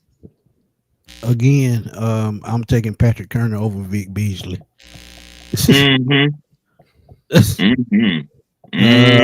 And like I said, with the cornerback, I'm taking Brent Grimes. That would be my only two omissions. Well, I know T. Will probably want Devondre Campbell over Deion Jones, but unfortunately, we got to stay with Deion. You know, he was with the team a little longer. Nah, but all jokes aside, honestly, I think I'm right there with you as far as yeah, man. I think I'm right there with him. I think I'm right there with you about what you said, Smitty. Yeah, Big Beasley. I understand, but you can hear me. Come on now. I hear you, T-Will. You guys there? Yeah. Yeah, we're here. Sorry about that. My son was calling me, and I guess I got the Bluetooth on the same speaker, so it was I missed about 30 seconds of what was said, but yeah, man, all good. All good. What you think about the defense? You changed something? You said about the defense? About the defense. If I could change it, would I change it? So for me, Bobby Butler would be in there. I'm snatching Deku's ass out, and I'll put in Ray Brown. And what you talking about? And other than that, I'm snatching Vic Beasley's ass out. Whatever. He gotta go. Insert whoever you want in his place, but I'm not rewarding that. That was one, so I'm not doing it. He's got to go. That's just me. But yeah, that's it. Oh, man. All right. Really get all the hate. Last group. We're not going to look at one specific position, but we'll look at the whole special teams. Okay. We'll have one kicker, one punter, two return specialists, a long snapper, and a special teamer. So the special teamer it's more of a flex position. Think about it. He could have been a gunner. He could have been an up back, some other non-kicker, punter, long snapper, return specialist position. So who do you think's on there? Kicker, you got to go Matt Bryant easily because I think Matt Bryant. Yeah, I think Matt Bryant just edges out Morton Anderson. I'm going Morton Anderson. I don't think you can go wrong with either one, though. To be honest, I'm going Morton Anderson. Punter is kind of tough, but I go Matt Bosher because he had a strong leg and he could hit. I'm gonna go Bosher as well. I go. Yeah, that Bosher was my guy, and Bosher will make a tackle. Yeah, he will. Yeah, he will. Bosher will make a tackle. I'll go Bosher. Yeah, I'll go Bosher. I'm okay with return specialists. I go Dion and Allen Rossum. that. All right. That's good, man. I was gonna go Allen Rossum and Eric Weems. T. Oh, Will. punt return. Wait, punt return or kick returner now? It's both. Return It's specialist. combined into one return specialist. Two return specialists. Okay, so Dion has got to be on that list. Most likely. So for me, it's got to be Dion. And I'm gonna say Allen. I'm gonna have to say Allen Rossum is the other one. I want to say Eric Metcalf and Tim Dwight, but I think Allen had the better. So I'm gonna say Allen and Dion. I'm gonna say thinking of just statistical. I'm gonna say Allen and Dion. One of my favorite Falcon, man. Yeah. Run. I used to call him Forrest Gump because that's how he used to run. Yeah, Allen and Dion, but I'm gonna throw Eric Weems in there just as an honorable mention. I don't expect him to be there though. Long snapper. What was the long snapper we had we got rid of a couple years ago? He was with the team about 12, 13 years. I think that was definitely. He would have to have all the numbers. I can't think of his name, but you're right. I'm gonna see if I can try to get his name. Special teamers gonna. I got to go Elbert Shelley. When you talk about Pro Bowls for special teams, Elbert Shelley was that dude back in the day. So Elbert Shelley would be my special teams guy. Is it only one? Josh Harris. Yeah, Josh Harris. Yeah, Josh Harris. That's got to be him. Is it only one special teamer? Only one. Yeah, I'm gonna go with what Smitty said. I wanted to go with Hodge, but I don't think he's been on there. I'm gonna go with what Smitty said. I trust Smitty. I'm gonna go with what he said. I'm gonna roll with that one too, because that's just something I don't even be thinking about. The best special teamer. Somebody who just yeah, I'm gonna go with whatever Smitty said. I'm going with that one. Kickers need love too, Chris. Come on, Chris. Yeah, come on. Hey man, I'm just talking about like special teamer though. He's D'Angelo Malone. I don't know what. Bro, in the early '90s, Elbert Shelley was the most consistent Atlanta Falcon Pro Bowler it was on special teams. Chris is a special teamophobe. He's biased against special teams. Hey, at least I love kickers. I don't know. At least I love my kickers. Oh wow! All right. Well, you guys named all of them but one. Damn. Well, I know. It's probably not Tim Dwight. Devin Hester in there. Devin Hester probably could. Oh, Cordero Patterson. Josh Harris, Elbert Shelley, Deion Sanders. Oh, John James. Oh, damn. No, you got me there. Oh, no, I don't know about that one. That's you got me there. Yeah. You got me.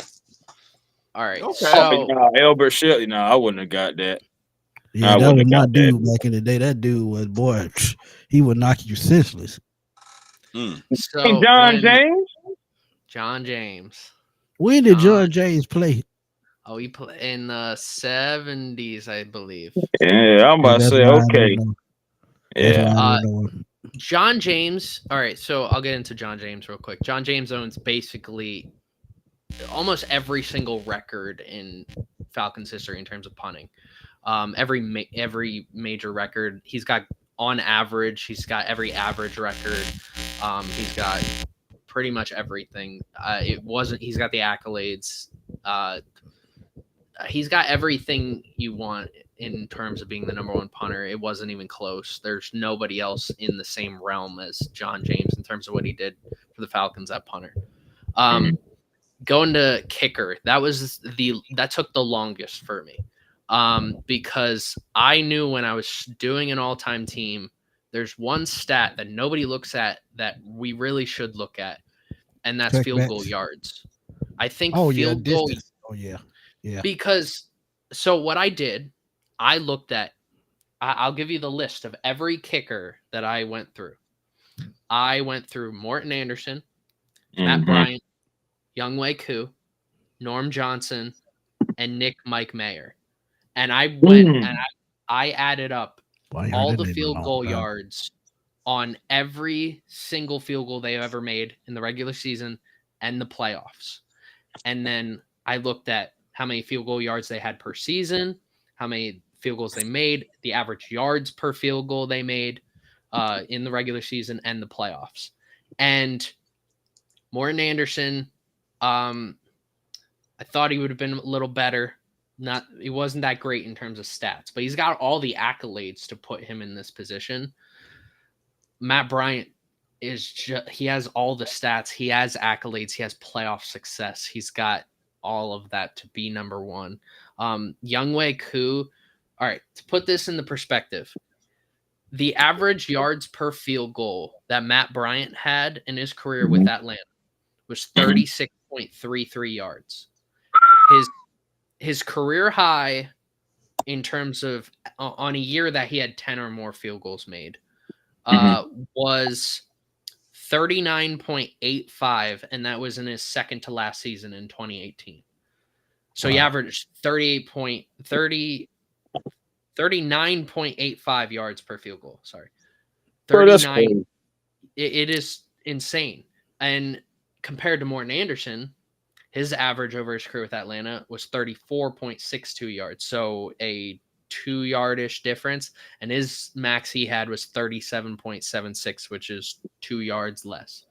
It's a small gap, but with as many field goals as Matt Bryant was kicking in his career, that's a lot. Younghoe Koo has the highest average of all the kickers that I looked at. He averaged 37 yards per field goal in comparison to Matt Bryant, who's 36. So right now, Younghoe Koo is on the pace to be one of the arguably the greatest kicker in Falcons history. Norm Johnson was right around what Morton Anderson did, and then Mike Mayer really wasn't even in the conversation statistically. But yeah, when it came down to kicker, I knew I wanted to do it a certain way, and that was include field goal yards because that is important. If you have two kickers who go 25 for 25 on the year, and they make all their field goals, they make all their extra points, but one plays for a team that's got 12 wins while the other has 5 wins. But the kicker who has 5 wins, their average field goal is like 50 yards, while the kicker who's on the 11-12 win team, their average is like 30 yards. That kicker who's averaging 50 yards is definitely better. It's just we'll never know that because nobody really looks at field goal yards, which is I think should be a stat. I think that's obvious. We talk about passing yards, rushing yards, receiving yards. Why not kicker yards? Right. No, for real. I'll really quick get into the other categories. When it came to return specialists, I did the same process that I do with like quarterbacks, running backs, receivers. I looked at projected stats to this past season because that's the stats I have. Which isn't great to look at because it was one of the worst return years ever. But Deion's led the league in return yards, led the league in return touchdowns. Deion's got the accolades, he's got the awards, he's got the playoff success as a returner. He was the clear and obvious number one on averages. And Allen Ross. I think we all knew that on this panel for real. Yeah. And Allen Rawson was just right behind him on everything. Yeah. So that dude, boy, people sleep on Allen Rawson, man. Allen Rawson was good. Oh yeah. Long snapper. It didn't really take that long. He's really the longest tenured long snapper. I didn't really have to look at anything that's much. why it came. Yeah, Josh Harris. And then Albert Shelley, like Smitty, like you said, he's got all the accolades. Like Pro Bowl. Originally I didn't have a special teamer position, but I was like, how can I not have this guy on the team? So he had on this team. I like it. I like it, man. I like it. Yeah, I'm fine with all these picks. If you had to remove any of them for anything, no. No, honestly, shoot, heck no. Especially on this one. This one, I think this may be one of the most solid going toward the end here, for real. These guys, all-time Falcons list. Yeah, I tell you what's funny. I went to high school with Terrence Williams. Oh, word. So yeah, I started to pick him, but I was like, I didn't know if he had the numbers. But yeah, I went to high school with him. So you know he mad at you now, right? Oh, he's pissed. Yeah. Oh, he's he's pissed, and he should be, because like we really did go to high school together, and I've seen him since then, and oh my god, he was okay. So he was like 4 years ahead of me, I think. So when I came in back then, high school was 8th through 12th. Right now they kind of split it up in middle school, but back then high school was 8th through 12th. So when I came in as an 8th grader, he was a senior. Gotcha. Terrence Mathis. I said Terrence Williams. Jesus. But yeah, he's gonna be pissed. He's gonna be pissed. All right. Won't be on What yet. question do you have for this all-time Falcons team? Hey man, I've enjoyed this, by the way. Oh yeah. Yeah. Say that again, Jordan. So what questions do you have for this Falcons all-time team? I was pretty surprised that the interior defensive line was the weakest part of the team, because as we see the players, all the players that were named were game-changing players. But I get it, as a collective and as a whole, I can understand why it's the weakest part, because you talk about Pro Bowls, you talk about accolades. Not many of them got those. We knew them as good players, but the league didn't. So that would be the only thing. I got something for you. Hey man, I ain't even trying to sound like this, but as far as like all-time Falcons go, man, we need to get some more players, man, because to have Vic Beasley and and Thomas J. Koo to make this list because of technicalities, because of one season, because of tip drills and stuff like that, that just goes to show you, yeah, I think our better days or our best days are ahead of us instead of behind us. Because boy, I would agree with that. I think traditionally we have never really drafted defensive linemen well. Like I'd be very interested to see what the New York Giants, because they seem to always draft defensive linemen well, but the Falcons are the polar opposite of that, and we've just never valued defensive linemen. And looking at this list, and again, no disrespect to any of my Falcons. I love my Falcons. You guys know how I feel, but it just seems like that has never been a priority, which is, again, one of the reasons why this year I am so excited for this team, because defensive line was at a premium. It was a priority. You could clearly see that they've gone all out. And I think what they have done will culminate in success. And, I saw somebody predict 62 sacks the other day. I'm not going that far, but I will say we get at least 50. I'm gonna go 52. I will throw that out there. Yeah, I'll throw that out there. So that's my takeaway. You'll be making another list in about 5 years, because Jesse Bates is gonna be on that list next time. Yeah, I definitely believe that. 1,000%. He was a nominee. He was a nominee because he had the Pro Bowl. Anyone who I want to specify this. Anyone who made a Pro Bowl, made an All-Pro, made some sort of award, led the league in some sort of stat, or was like top 20 statistically in any major category. And when I talk about any major category, for passing, for example, completion percentage, passing yards, passing touchdowns, that's it. Nothing else. No passer rating. I have a whole article written on why passer rating is not a legit stat. Rushing attempts, rushing yards, rushing touchdowns, nothing else. You were a nominee for this. You were considered for that position. And if I have to look way down the list for you, do you really even deserve the spot? So there was a return specialist. I will say this. I've researched return specialists for all-time teams. Falcons underratedly have, if that's even a word, have one of the greatest return specialist groups of all time. When you consider Deion Sanders, Allen Rossum is statistically your all-time leader in return yards in every major category. Dion, Right. Devin Hester, Cordarrelle Patterson. I mean, Billy White Shoes Johnson, who should be in the Pro Football Hall of Fame because he's on the Right. 75th and 100th anniversary teams. Right. The list was huge when I was going through it. I'm like, all right, well, this I figure I'll have a couple names. Nope, it was not like that. It was a lot deeper of a process than I think it was for tight end, interior defensive line, or even linebacker. And it's not saying that they were better than the linebackers. It's just there was more players to choose from that were some of the best in the league in all time. Right. Mm-hmm. No, Yeah. I definitely understand it. I will say, I'll go back to this. I want to go back to the defense really quick. So when I look at these all-time teams, I think about like, all right, what would I do if I'm a coach, schematically speaking? Because you could run a 3-4, 4-3. You could run a 4-2. You could run dime packages mostly.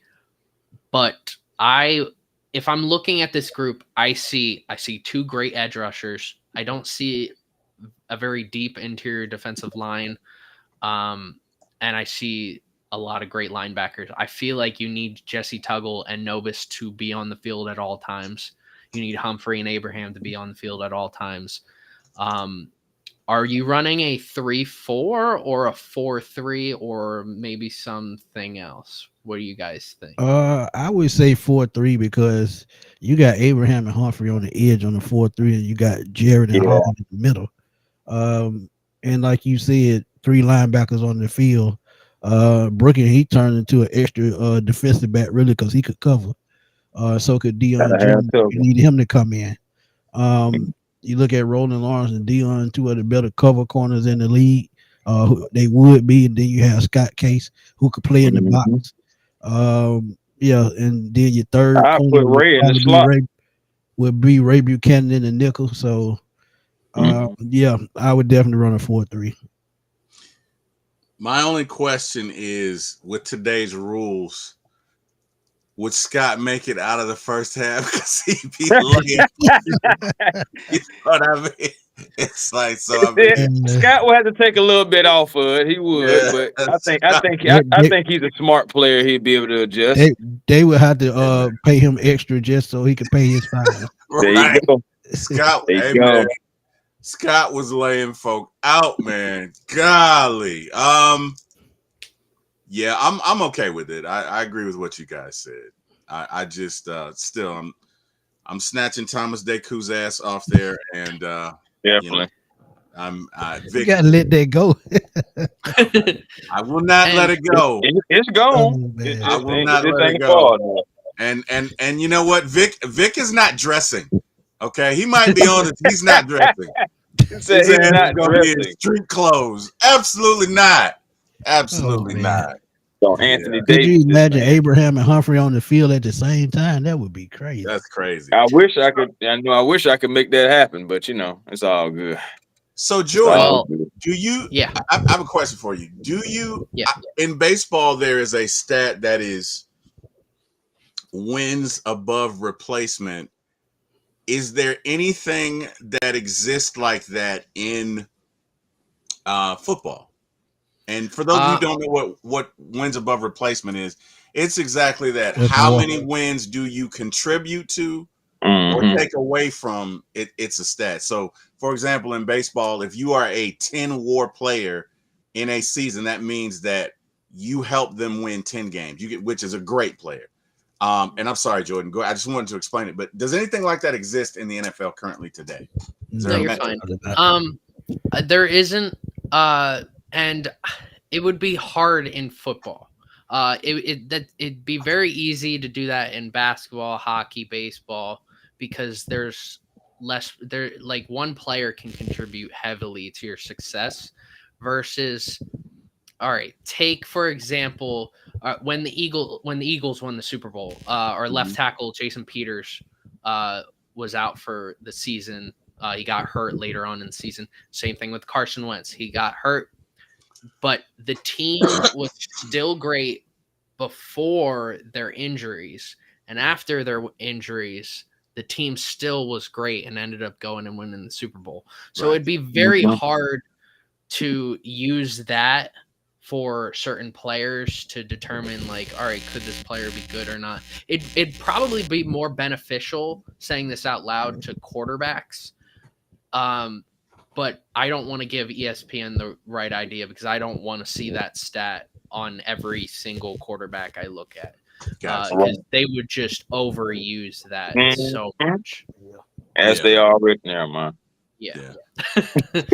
But it's kind of like what I was saying about passer rating. All right, I'm going to say this out loud to anyone watching. I want you to Google the calculation for quarterback passer rating. You can choose the ESPN one, or you can do the official NFL one. The official NFL one that goes to 158.3, or the ESPN one goes to 100 or something like that.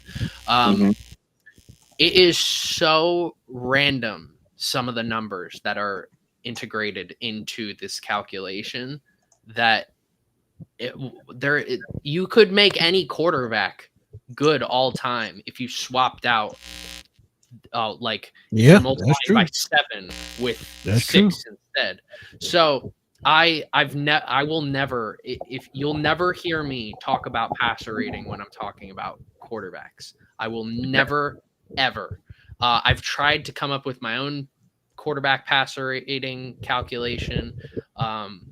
I mean, I attempted it a couple times. I haven't really looked into it in years, but it's the most randomly put together statistic that I don't even consider it a statistic. Please, just everybody listening, everybody spread the word. Spare me. Passer rating sucks, and nobody should ever use it because I ain't never really understood. Really, I mean, what is the point? Exactly, it's an efficiency rating. Yeah, efficiency rating.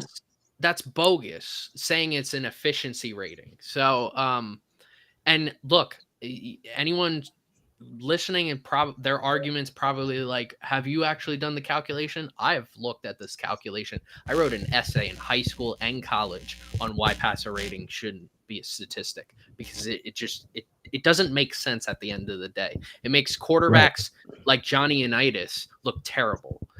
But when you do something what I do with projected stats, I am using what we already know from when Unitas was playing, for example, and what we already know for the 2023 season in terms of what quarterbacks can do, and just determining mathematically on a percentage-based scale what those players would do in today's NFL, which is how I get the projected stats. Right, because honestly, Troy Aikman was sucking today's NFL.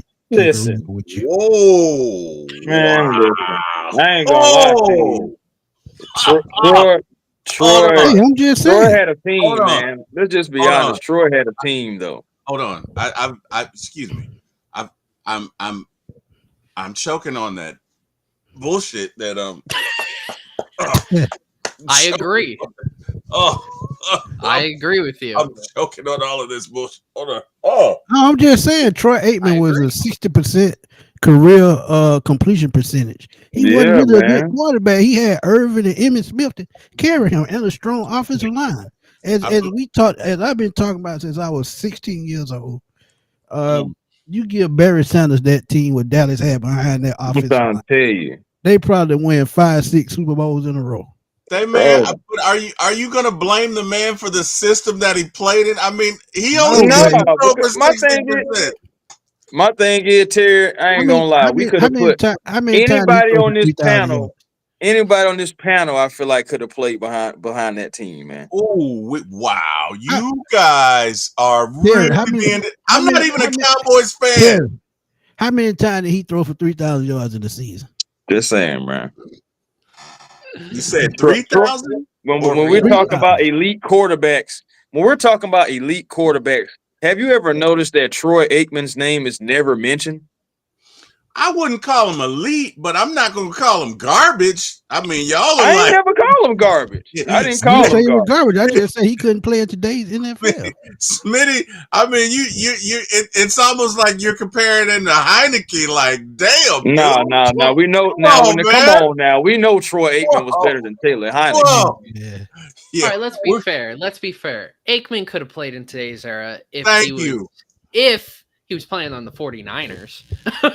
Yeah, there you go. There you go. You bet not. That backhanded compliment you just slapped me with, Jordan. My face is sore. Oh, God. Can you imagine Troy Aikman playing for the Saints? It may be actually about the same though. But I'm gonna put it like Think this, about bro. that. Derek Carr, Troy I'm gonna Aikman. put it like this. Remember what Dallas had in the early 90s, and remember what San Francisco had in the late 80s, early 90s. Yeah, Both offenses were built bothly similar. Yeah, that Dallas Joe offensive Montana, line was Joe second Montana to could none. carry a team. Troy Yeah. Aikman couldn't. I don't see Troy Aikman doing that. That is my only gripe with him. I never seen him carry the Cowboys to a win. Never. Hey.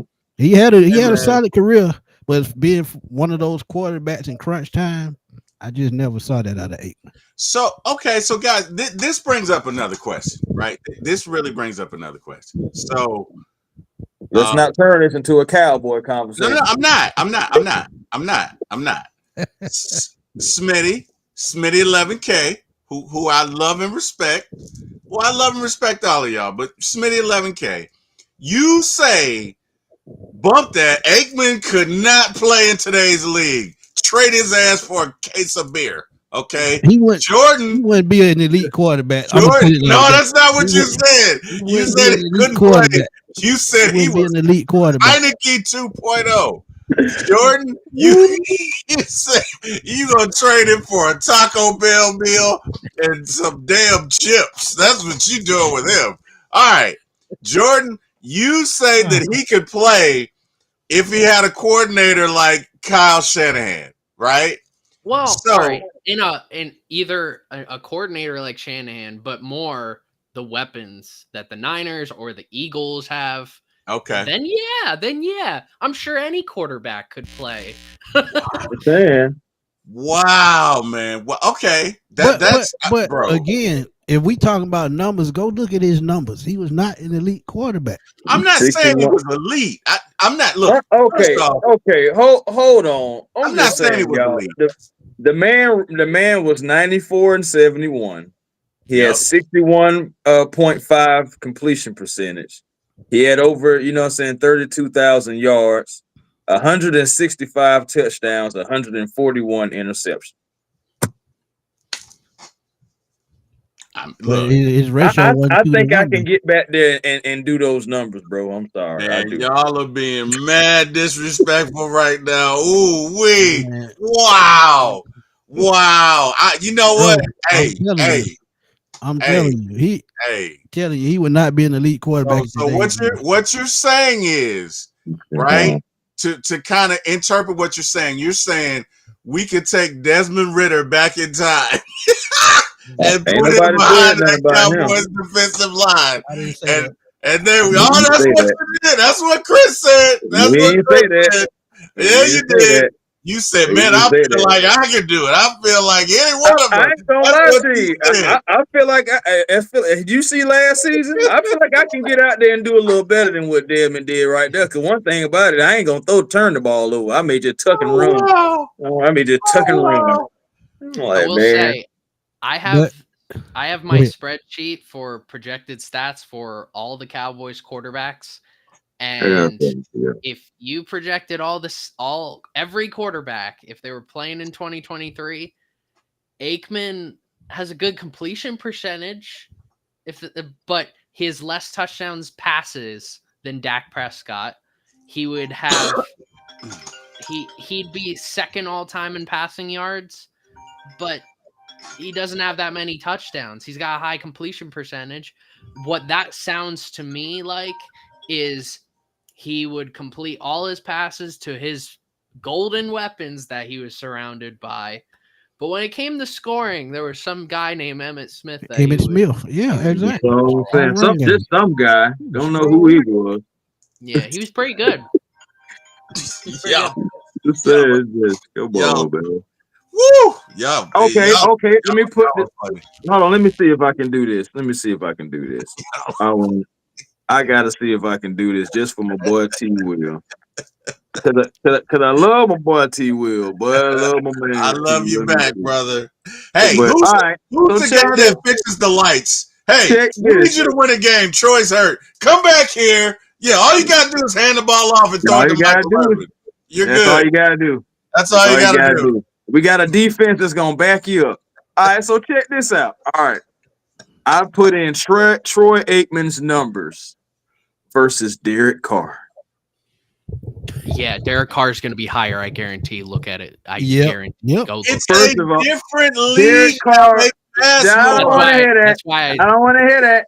I don't want to hear that. 165 games total for Troy Aikman. Derek Carr has 159 right now. The record, Troy Aikman does have the better record. Of course he does. Obviously. He does the completion percentage. Derek Carr. Passing yards. Carr. Averages. Touchdown. All Carr. Carr also has less interceptions. Raider legend. He also has less interceptions than Troy Aikman. Raider legend. Troy Aikman has 141, and Derek Carr has 107 interceptions. The only thing that Aikman does better than Derek Carr was rushing attempts, rushing yards, rushing touchdowns. And Derek Carr, if he get 4 rushing touchdowns this year, he'll pass Troy Aikman there too. Wow. He was we ain't got to talk about honors and awards. We know already what that's about. All right. But I'm just saying. Let's also add in the fact that Aikman is one of the all-time greatest quarterbacks at handing the ball off to the running back. Bro, I wasn't expecting that one. Yeah, he fired me up that time, boy. I wasn't expecting him to say that. He's the all-time greatest quarterback to hand the ball over. Couldn't nobody hand the ball to the running back like Troy. That's what he's saying. Good. Boy. All right, y'all. Imagine what Barry Sanders could have done if he had Troy Aikman handing the ball off to him. Oh, shit. Oh, wow. Everybody could move mountains, baby. Hey. Hey, guys, man. This has been excellent, man. I ain't gonna lie. This has been so much fun. Y'all have given me a headache. Guys. Oh my God. Y'all have given me a headache. Okay. Hey, T-Will, man. Nah. T-Will, whether y'all know it or not, T-Will about to get off of this thing. T-Will gonna have a video in the morning about Troy Aikman. And he gonna add us and everything. Let me show y'all what. Let me tell y'all what Smitty said last night. And Chris ain't no better. He was in there with him, and then they had their little friend, their little Saint friend. He gonna try to put us on it like that. He gonna say, yeah. Then they got their little Saints friend in there. Yes, their friend. I'm gonna send it to every Cowboys fan I know. It is what it is. I got a cousin. I got a cousin who's a Cowboys fan. As soon as we get off this video, I'm sending it to him just to see what he says. Don't you give him my number. I ain't got time to be blocking folks. Hey, you can send him my way. You know I ain't gonna run. Oh wow! I said it again. Right. I said it again. You're right. All I'm gonna say is, hey man, you seen the video, man. We ain't gotta do all that back and forth. I ain't good at that. Right. I'm telling you, one thing I've learned about Jordan. Jordan is the king of backhanded compliments. He is the Jedi Knight. He is the master Yoda. Boy, I ain't gonna lie. The way he set that up was beautiful. He was like, one thing that Troy really excels at. I mean, he's really good at it. I've gone and I've checked the numbers. He hands the ball off better than anybody I've ever seen. Like Damn, he set that up beautiful. Unmatched. He said, Boy, I'm my telling man you, is bro. unmatched. I'm telling you, Troy Aikman and Michael Irvin, they cashed in big on Emmitt Smith. Emmitt Smith They carried that did. team all 3 Super Bowls. so now you saying Michael Irvin couldn't play in today's league as well? No. Damn. Anybody said that? Damn. I'm just saying. I can't do Herb like that, but Nah, I can't. No, he was physical, I man. can't do I can't do Herb I like just feel like Emmitt Smith was the corporate and winning those 3 Super Bowls. Jordan, you're mighty quiet. You got something to say about Irvin too? What's up? How we feeling about it? No, I met Michael Irvin at the Eagles Giants game Thursday Night Football right around Christmas. I don't remember what year it was. Cool. Right around when Eagles and Giants were doing color rush uniforms. The Giants were wearing their throwback, and I remember walking into the link, and I'm just looking around, and I'm looking down at my phone, and then there's like a shadow that, like, it was like an eclipse happened. And then I looked up, and it's Michael Irvin. and it's Michael. He's huge. And I turn around, as soon as I turn around, Steve Mariucci's to my right, Rich Eisen's to my left, and I'm like, oh, hi. I was like, are you guys going to the set? He's like, yeah, I got on TV that day. And what's up, no, Michael Irvin was, he's not going to have the numbers. He'll have playoff numbers, right? He's not going to have the regular season numbers. His career got cut short. I'm not going to like laugh at him like other Eagles fans used to do in the 90s when he got hurt. But Yeah, he definitely was. He lived up to his name. He was a playmaker. He is one of, I won't say, like, I won't put him in the conversation for the greatest receiver ever, but he's definitely an all-time great receiver, and the Cowboys definitely wouldn't have been as successful without him. Yeah. Aikman, on the other hand. Somebody does not like Troy. Aikman, on the other hand. I mean, you should hear me talk about Tony Romo. Wow. Boy. Wow. You know what? If Tony Romo doesn't trip, I think his career track changes. If he doesn't trip in that playoff game, I think they win. And it's amazing, man. It's a game of inches. You know what I mean? Yeah. I think if he don't have that game to where the Panthers came out there with the all icy blue jerseys, wearing his, boy, listen. Yeah, that was crazy. That was a crazy game. I remember that. I think that was a thing. Wearing them out. Yeah.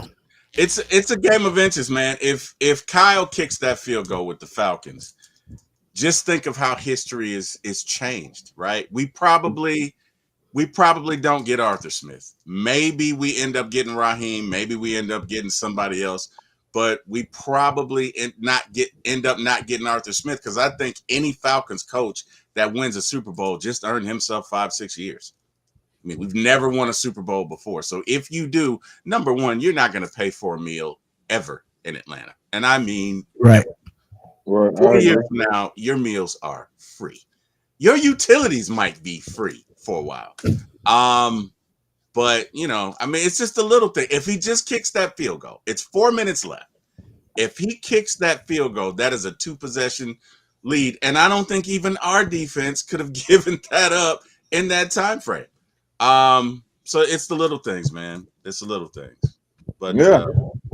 Really quickly, in terms of getting back to the Falcons all-time team, imagine this Falcons all-time offense: Matt Ryan, Michael Turner, Roddy White, Julio Jones, Tony Gonzalez. Oh wait, yeah, I already had them. oh wait, together. Yeah. That's why I was just looking like this. I seen the setup. Yeah. See, I know your tricks now. I know your tricks.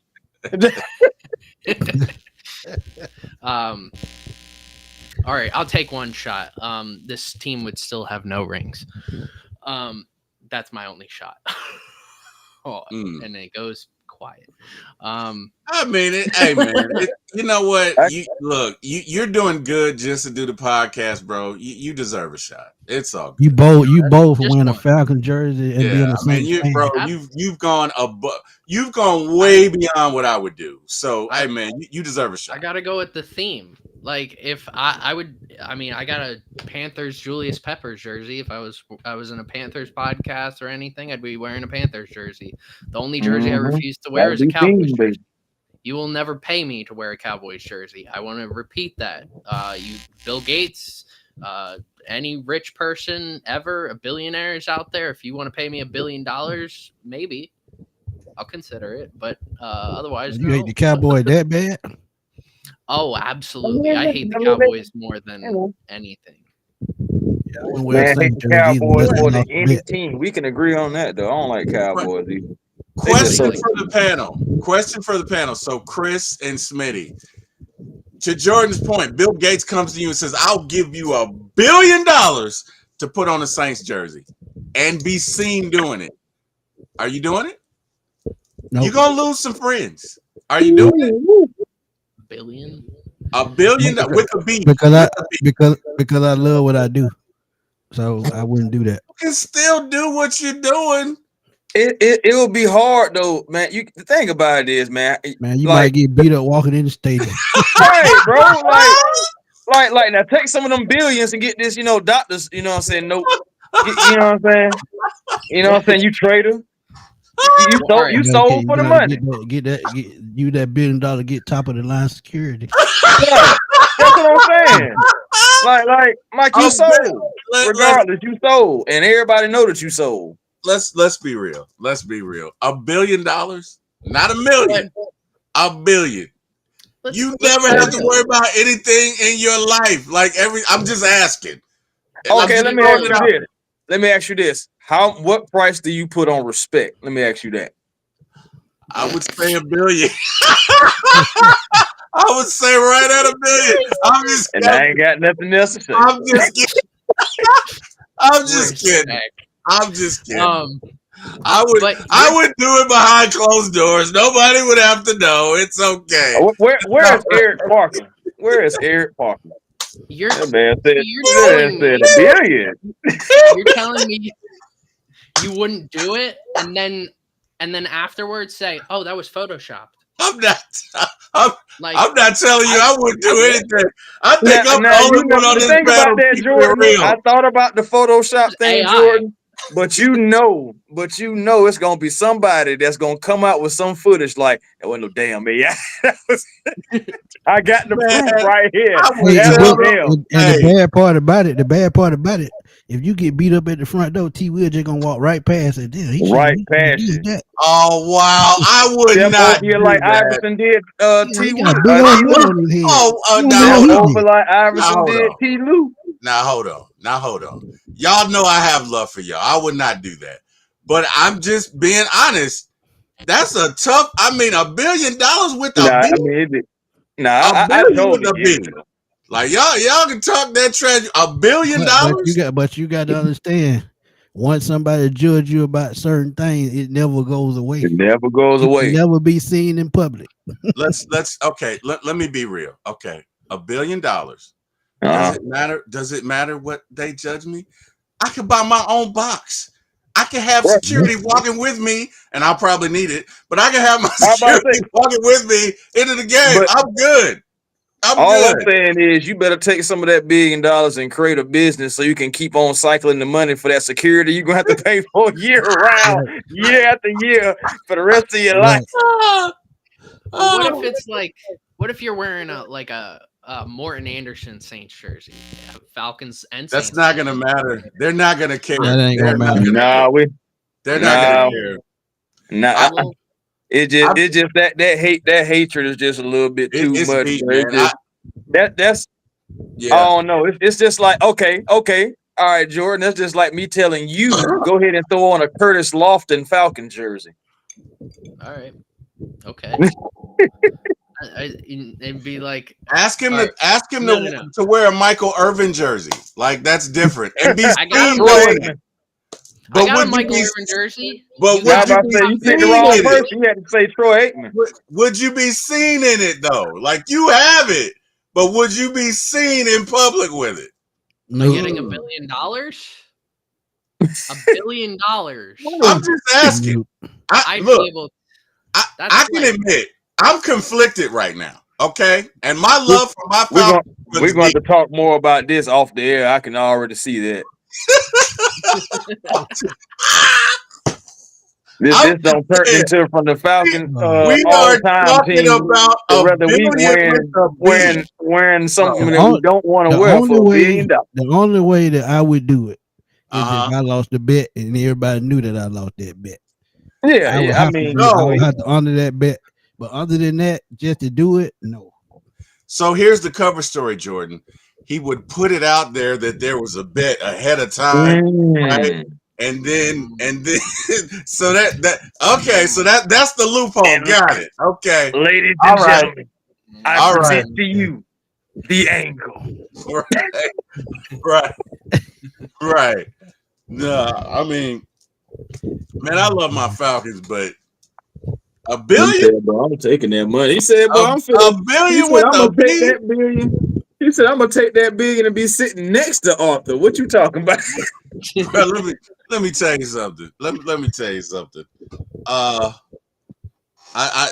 That's a lot, man. That's a lot. I mean, my wife loves me now, but shit, she would love me more. God dang it, boy! Can you, man? Let me tell you something.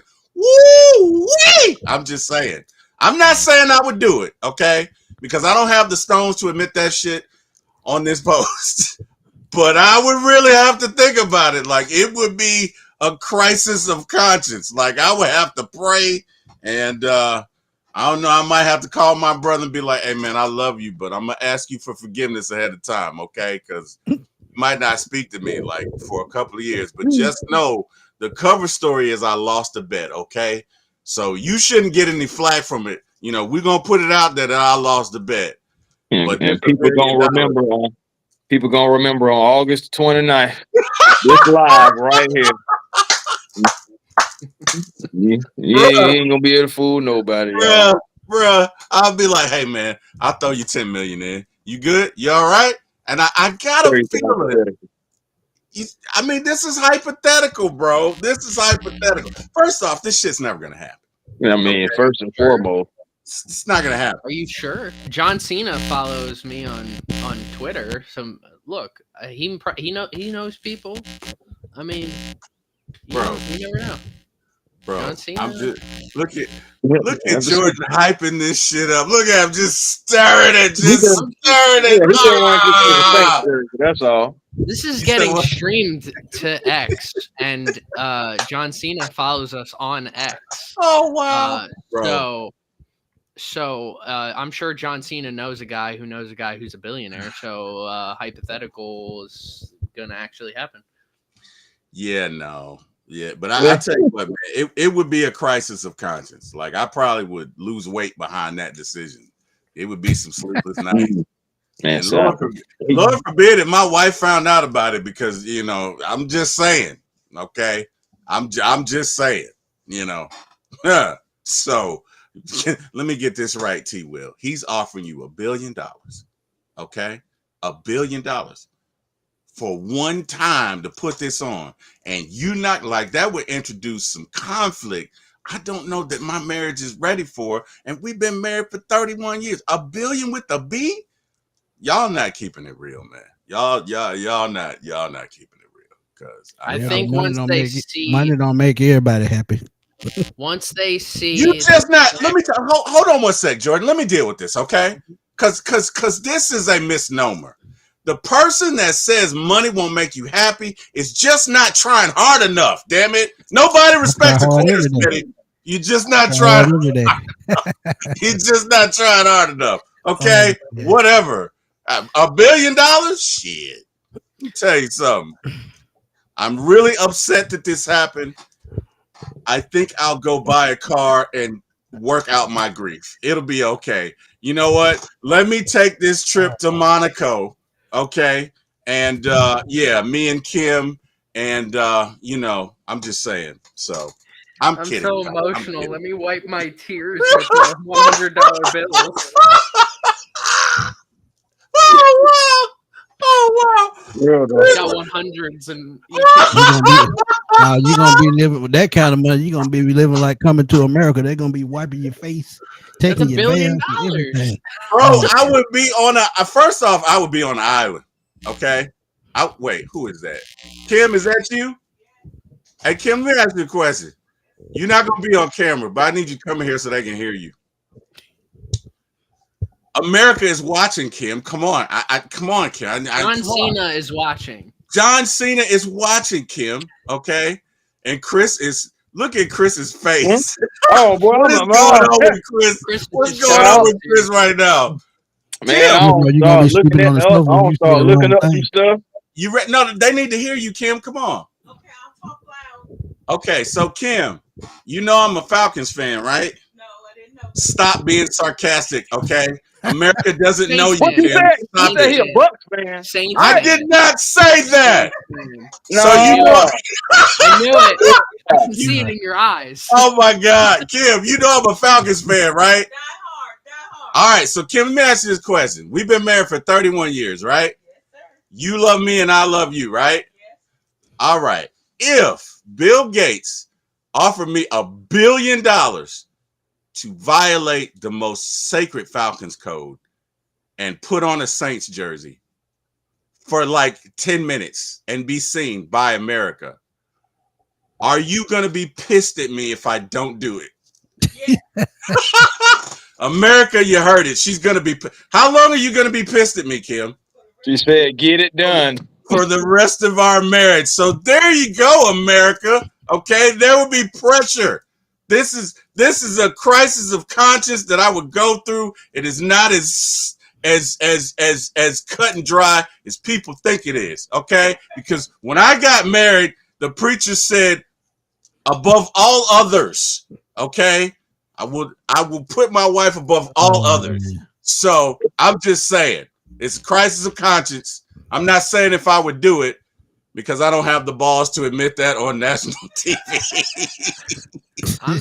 I don't have the stones to admit that. But then I would think about it. If they already have the check written out for you, then that's when it'll hit you like, oh, maybe I should do this. I'm just saying, saying it right now. We don't. This is hypothetical scenario. But Bill Gates right in money right in your face. Yeah. Oh yeah. Bill Gates is like, you want me to sign this check? Then you'll be billion. Like, I don't know. With a B. With a B, boys. Yeah, with you have a that kind of B. money. That's all I'm saying. Yeah, that kind of money. You can walk through the back door. You wouldn't even have to walk through the front. Damn. You know that every game to every single major sport in your area for the rest of your life. Like that, it would be amazing. I would do it in a heartbeat. I know. Jordan says he would do it in a heartbeat, Kim. You would put on your Cowboys jersey in a heartbeat? Is that what you're saying? If I was given $1 billion to wear a rival jersey, whether that's the Cowboys or the Yankees or Ohio State, yeah. It's Kim Jordan is saying he would do it. Interesting. Hey Kim, you know who said they wouldn't do it? Smitty 11K and Chris A1. My homies, they said, Kim, that I'm a traitor for even thinking about it. That's what they said. I'm not gonna tell them that, Kim, because they're my friends. But we heard her anyway. Right. Right. Yeah, everybody got quiet as soon as she started talking. What she got to say? My ear was like this. I'm trying to tell you. Oh wow. Oh, you guys have given me a headache, man. Jesus. Wow. Oh man. And this thing right here loud and clear. I heard a coming down the hallway. Bro, we talking about $1 billion. $1 billion with a B, fellas. Do you know what you Kim? If I win $1 billion, what's the first thing you buying? If I win $1 billion, what's the first thing you're buying? America's waiting, Kim. You got to speak up. America can't hear you. America trying to figure out how in the world we went from the Falcons to turn into billionaires. America would do the same thing. I told you. You see, Jordan, Jordan, where's the chat, Jordan? Because you should ask your loyal subscribers in the chat if they would do it. Now you see what kind of problem Troy Aikman brain this shit when it started. See what I'm saying? It all started from that. Oh wow! We both been gone 20 minutes ago. Oh wow! You guys have given me the biggest headache. I'm just saying. No, you should put that out to the chat, man. Like honestly, like would you do it for $1 billion? And I promise you, at least 90% of folks would say yes. I'm gonna put it in the community tomorrow. We need to put it. Yeah, I'm about to say we need to put it on Twitter. Ask them on Twitter. I'm just saying, you know what I mean? And I understand it. Okay, $1 billion. Do them with brain problems. $1 billion, bro. You could buy your own island. Okay, you could buy your own island. More money, more problems, dog. Shit. I be doing my show from a remote location. What problem? What problem are you talking about? I'm living on an island. I be doing my show from inside the Benz. That kind of money. Hey, I'm living on an island. I don't have those problems. Okay, who gonna come see me on an island? Nobody. I'm good. I am good. You'd be surprised how far a person will roll they boat. Chris, you didn't believe that shit when you said it. You didn't believe that shit when you said it. You just don't understand, man. Nobody really want to get you, man. You can cruise across the water in a yacht with $1 billion. T. Will ain't never had nobody that really just wanted to get to him. That's all. I'm a nice guy. Like I don't have enemies. I don't live that kind of life. Never said, man. I'm occasionally funny, right? So, occasionally. I'm just saying. And, I got $1 billion. I'm sure my security system is going to be top notch. Shit, I'm going to have facial recognition. I'm going to have motion detectors out the wazoo. I'm going to be able to look at you and run a credit check. Oh, I don't even like him. Nah, you want to know the problem with that going to be, T. Will? With that kind of money, you ready for the problem for that? It's going to be funny when it's going to be another guy that got $1 billion and he hire a kid for $20 an hour that come crack your shit. Somebody over there in Thailand right now. Tap. Next thing you know, all your doors open. All right, keep playing. Keep on playing. Yeah. Oh my God. That stupid rich. I want nobody to find me. I'd be somewhere isolated. Thank you. I'd be in the city. I'd have I don't know. I would get a Camaro. That's it. I'd buy a house, get a Camaro, call it a day. So I'm not gonna lie, man. I'd buy a nice house in a very exclusive community. Even though it's a waste of money, my wife loves the Range Rovers, even though they are terrible. They're terrible. But $1 billion, I'm rich. I can afford it. So I would buy her that. Yeah, you would buy 2 or 3 of them. Yeah, I'd buy her that for every day of the week. I don't know that I'd go that far, but I'd buy her that. I'd buy me that Bentley GT. Oh shit, I love the Bentley GT. Just think about $1 that's billion. That's a gas guzzler. How much is one Range Rover? How much is like roughly? Anywhere from 70 to 200,000 because the biography is 200,000. All right, 200,000 times 7. That's 1.4 million. So and that's chump change. Out of $1 billion. Yeah, just chump change. Buy her one for every day of the week. I ain't even gonna lie to you. The first thing I'm going to go do is I'll probably try to see about buying like an apartment complex. None of them little rinky, something downtown, midtown, north side. You know, so any of that stuff. I'm buying something like that. If I can't buy one, I'm gonna have it built. Same thing for a hotel, and I'm going and I'm gonna go from there. I buy stock in the Falcons so I can get in that front office. You know what I would buy? You You know ain't what gonna I get would rid buy? of Greg Beatles, is you? You know, kick his head right on out the door. You know what I would buy? I would buy stock in Google so we could snatch Thomas J. Cool. Right off Google. We can snatch That's his all ass good right stats. off. Right off Google. Yeah, man, Vic. We're gonna take that season. They're gonna be looking for that season. We're gonna take it away. What did he do to you? What did he do to you? We're gonna rewrite his stats so that will never happen again. I don't want to get that. You know what? I don't want to get that ability to you because you gonna inflate Troy Aikman. I'm good. Nope, we're not doing it. He's gonna inflate the heck out of Troy Aikman.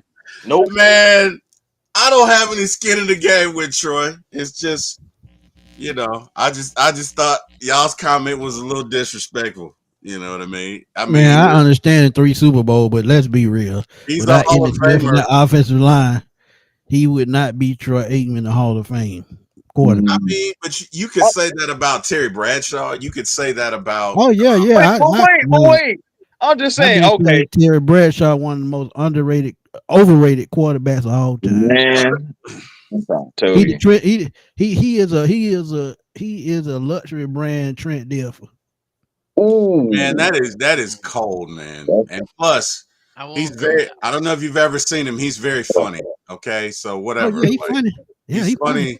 I saw him at a motivational speaker conference, whatever, and he was on there, man, and he was hilarious. I love that dude.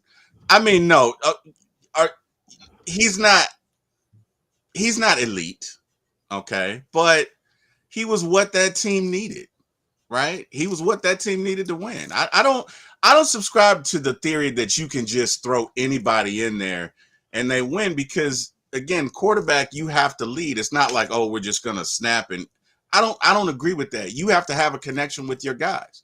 Now, is he an elite quarterback? No, but you got to be what your team needs you to be.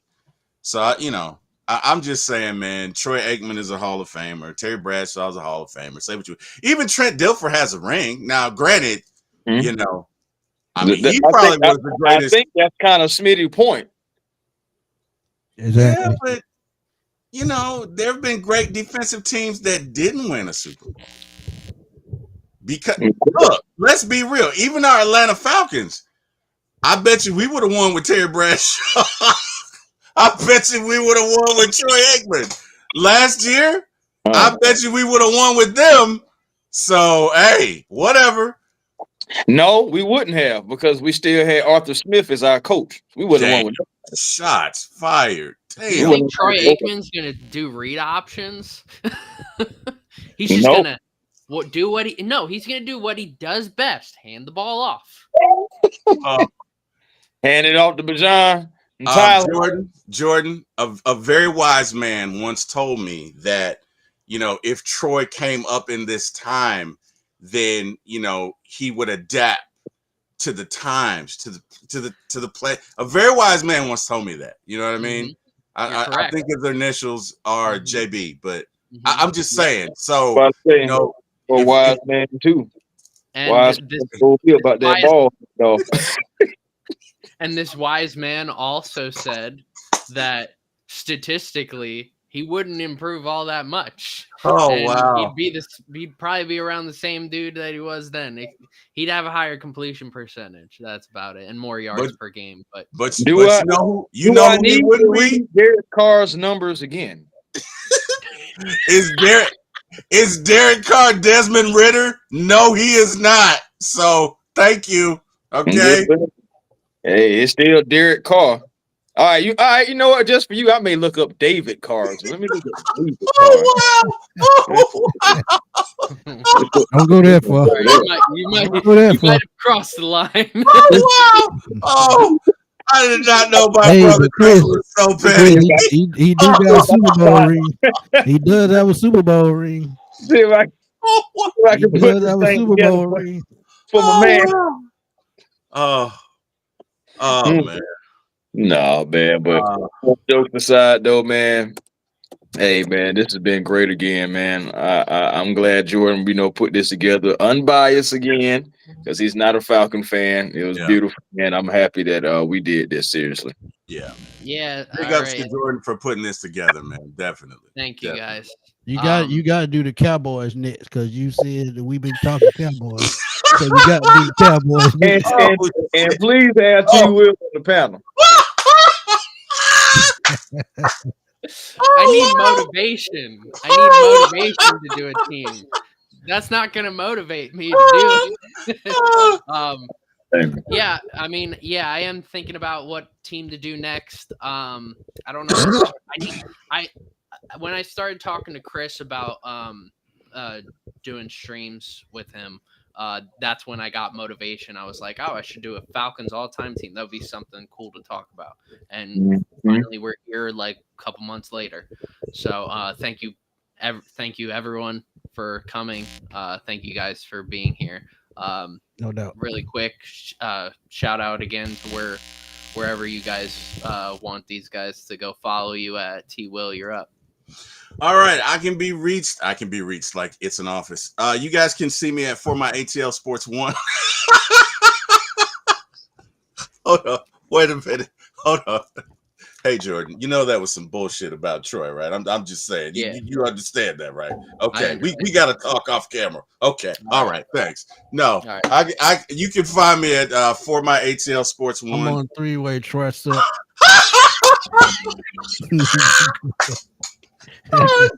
You guys would not let me finish. Y'all know once I start laughing, I can't stop. Moments. It's like rotisserie. I got it. On my email right now.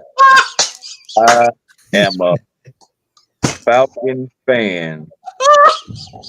I think. Oh my god. Oh, my head hurts. I don't even know where I am. Okay. For My ATL Sports 1. On YouTube, as well as One Time for the Fan. Again, One Time for the Fan. Sunday nights at 8, Wednesday nights at 8, Friday mornings at 9. So we do have a show tomorrow morning, and we will have the executive chef for the Falcons on. So he'll give us some pointers about food and all that. So it'll be a good show. And also For My ATL Sports 1, I typically do it Friday evening, so I'll probably do it tomorrow evening around 7:30. So yeah, hey, thank you, number one, Jordan, for having me. Smitty, Chris, as always, man, love you guys. Thank you for having me. Thank you for being here. To the fans of the chat, hey man, enjoyed this show with you guys and looking forward to doing many more. Chris, it's on you, sir. Yeah, man. Hey, man, you already know how it is. We get the clowning. Sometimes, time gets away from us. Thank you to everybody who stayed with us. And, for everybody who sees this video, hopefully to watch it in the entireties.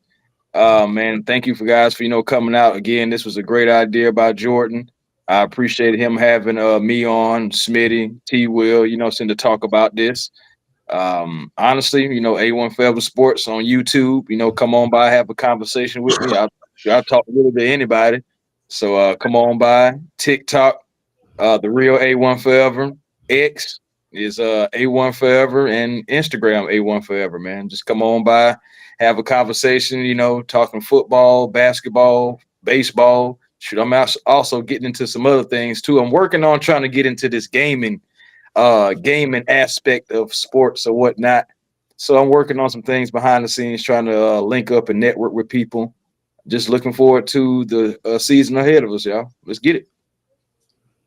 Smitty. Y'all can find me on Smitty Sports Machine on YouTube. Find me at FatBoySlim_21 on Twitter. I'm always starting stuff on there. And maybe y'all seen that already if y'all tune into this channel. But again, man, we will have NFL shows coming up all season. Breaking news. We keep y'all intact. Me, Chris, and Berto at the 95 North Sports Machine. So y'all make sure y'all stay tuned because that channel is dropping soon on YouTube. So y'all please subscribe to that channel as well. And Jordan, man, again, thank you for having me on. Yes. Always nice working with you, man. And hope we can do some down the road soon. The Eagles are coming week 2. Yeah, they are coming week 2. But I just want to see Jordan put on that Cowboys shirt. I would stop all of my plans. I literally would put anything on hold just to see him do that show about the Cowboys because I have a feeling it would be painful. That's how many zeros I would need. He just put it out. Honestly, y'all, to end it all, I think T Will got a Troy Aikman jersey in his closet. I do not. I do not. The man's a Hall of Famer, okay? That's all I'm saying. I don't care about the Cowboys, but I do feel like we owe our elders some respect. I feel like y'all are being a little disrespectful saying that Troy couldn't play in today's league like we would trade him like we did Heineke for a case of beer and some Wise man. I'm Max off camera. We're gonna talk off camera. Wise man once said, "Respect is not given; it's earned." Brian, Oh shit! Oh wow! Oh wow! Where did he earn it? Oh I didn't wow! see him earn it. Oh, 3 wow. rings. Damn! Go talk to Jim. That was my senior quote, by the way. Damn! What is this generation coming to? Right. Oh my goodness! Oh wow! Right. Anyways, guys, thank you guys for being here. Thank you guys for going over this all-time team. I worked pretty hard for this, and yes, you did. I loved all your input. I loved everything about it. So, please, everybody, go follow them everywhere. These 3 guys are awesome. So, with that being said,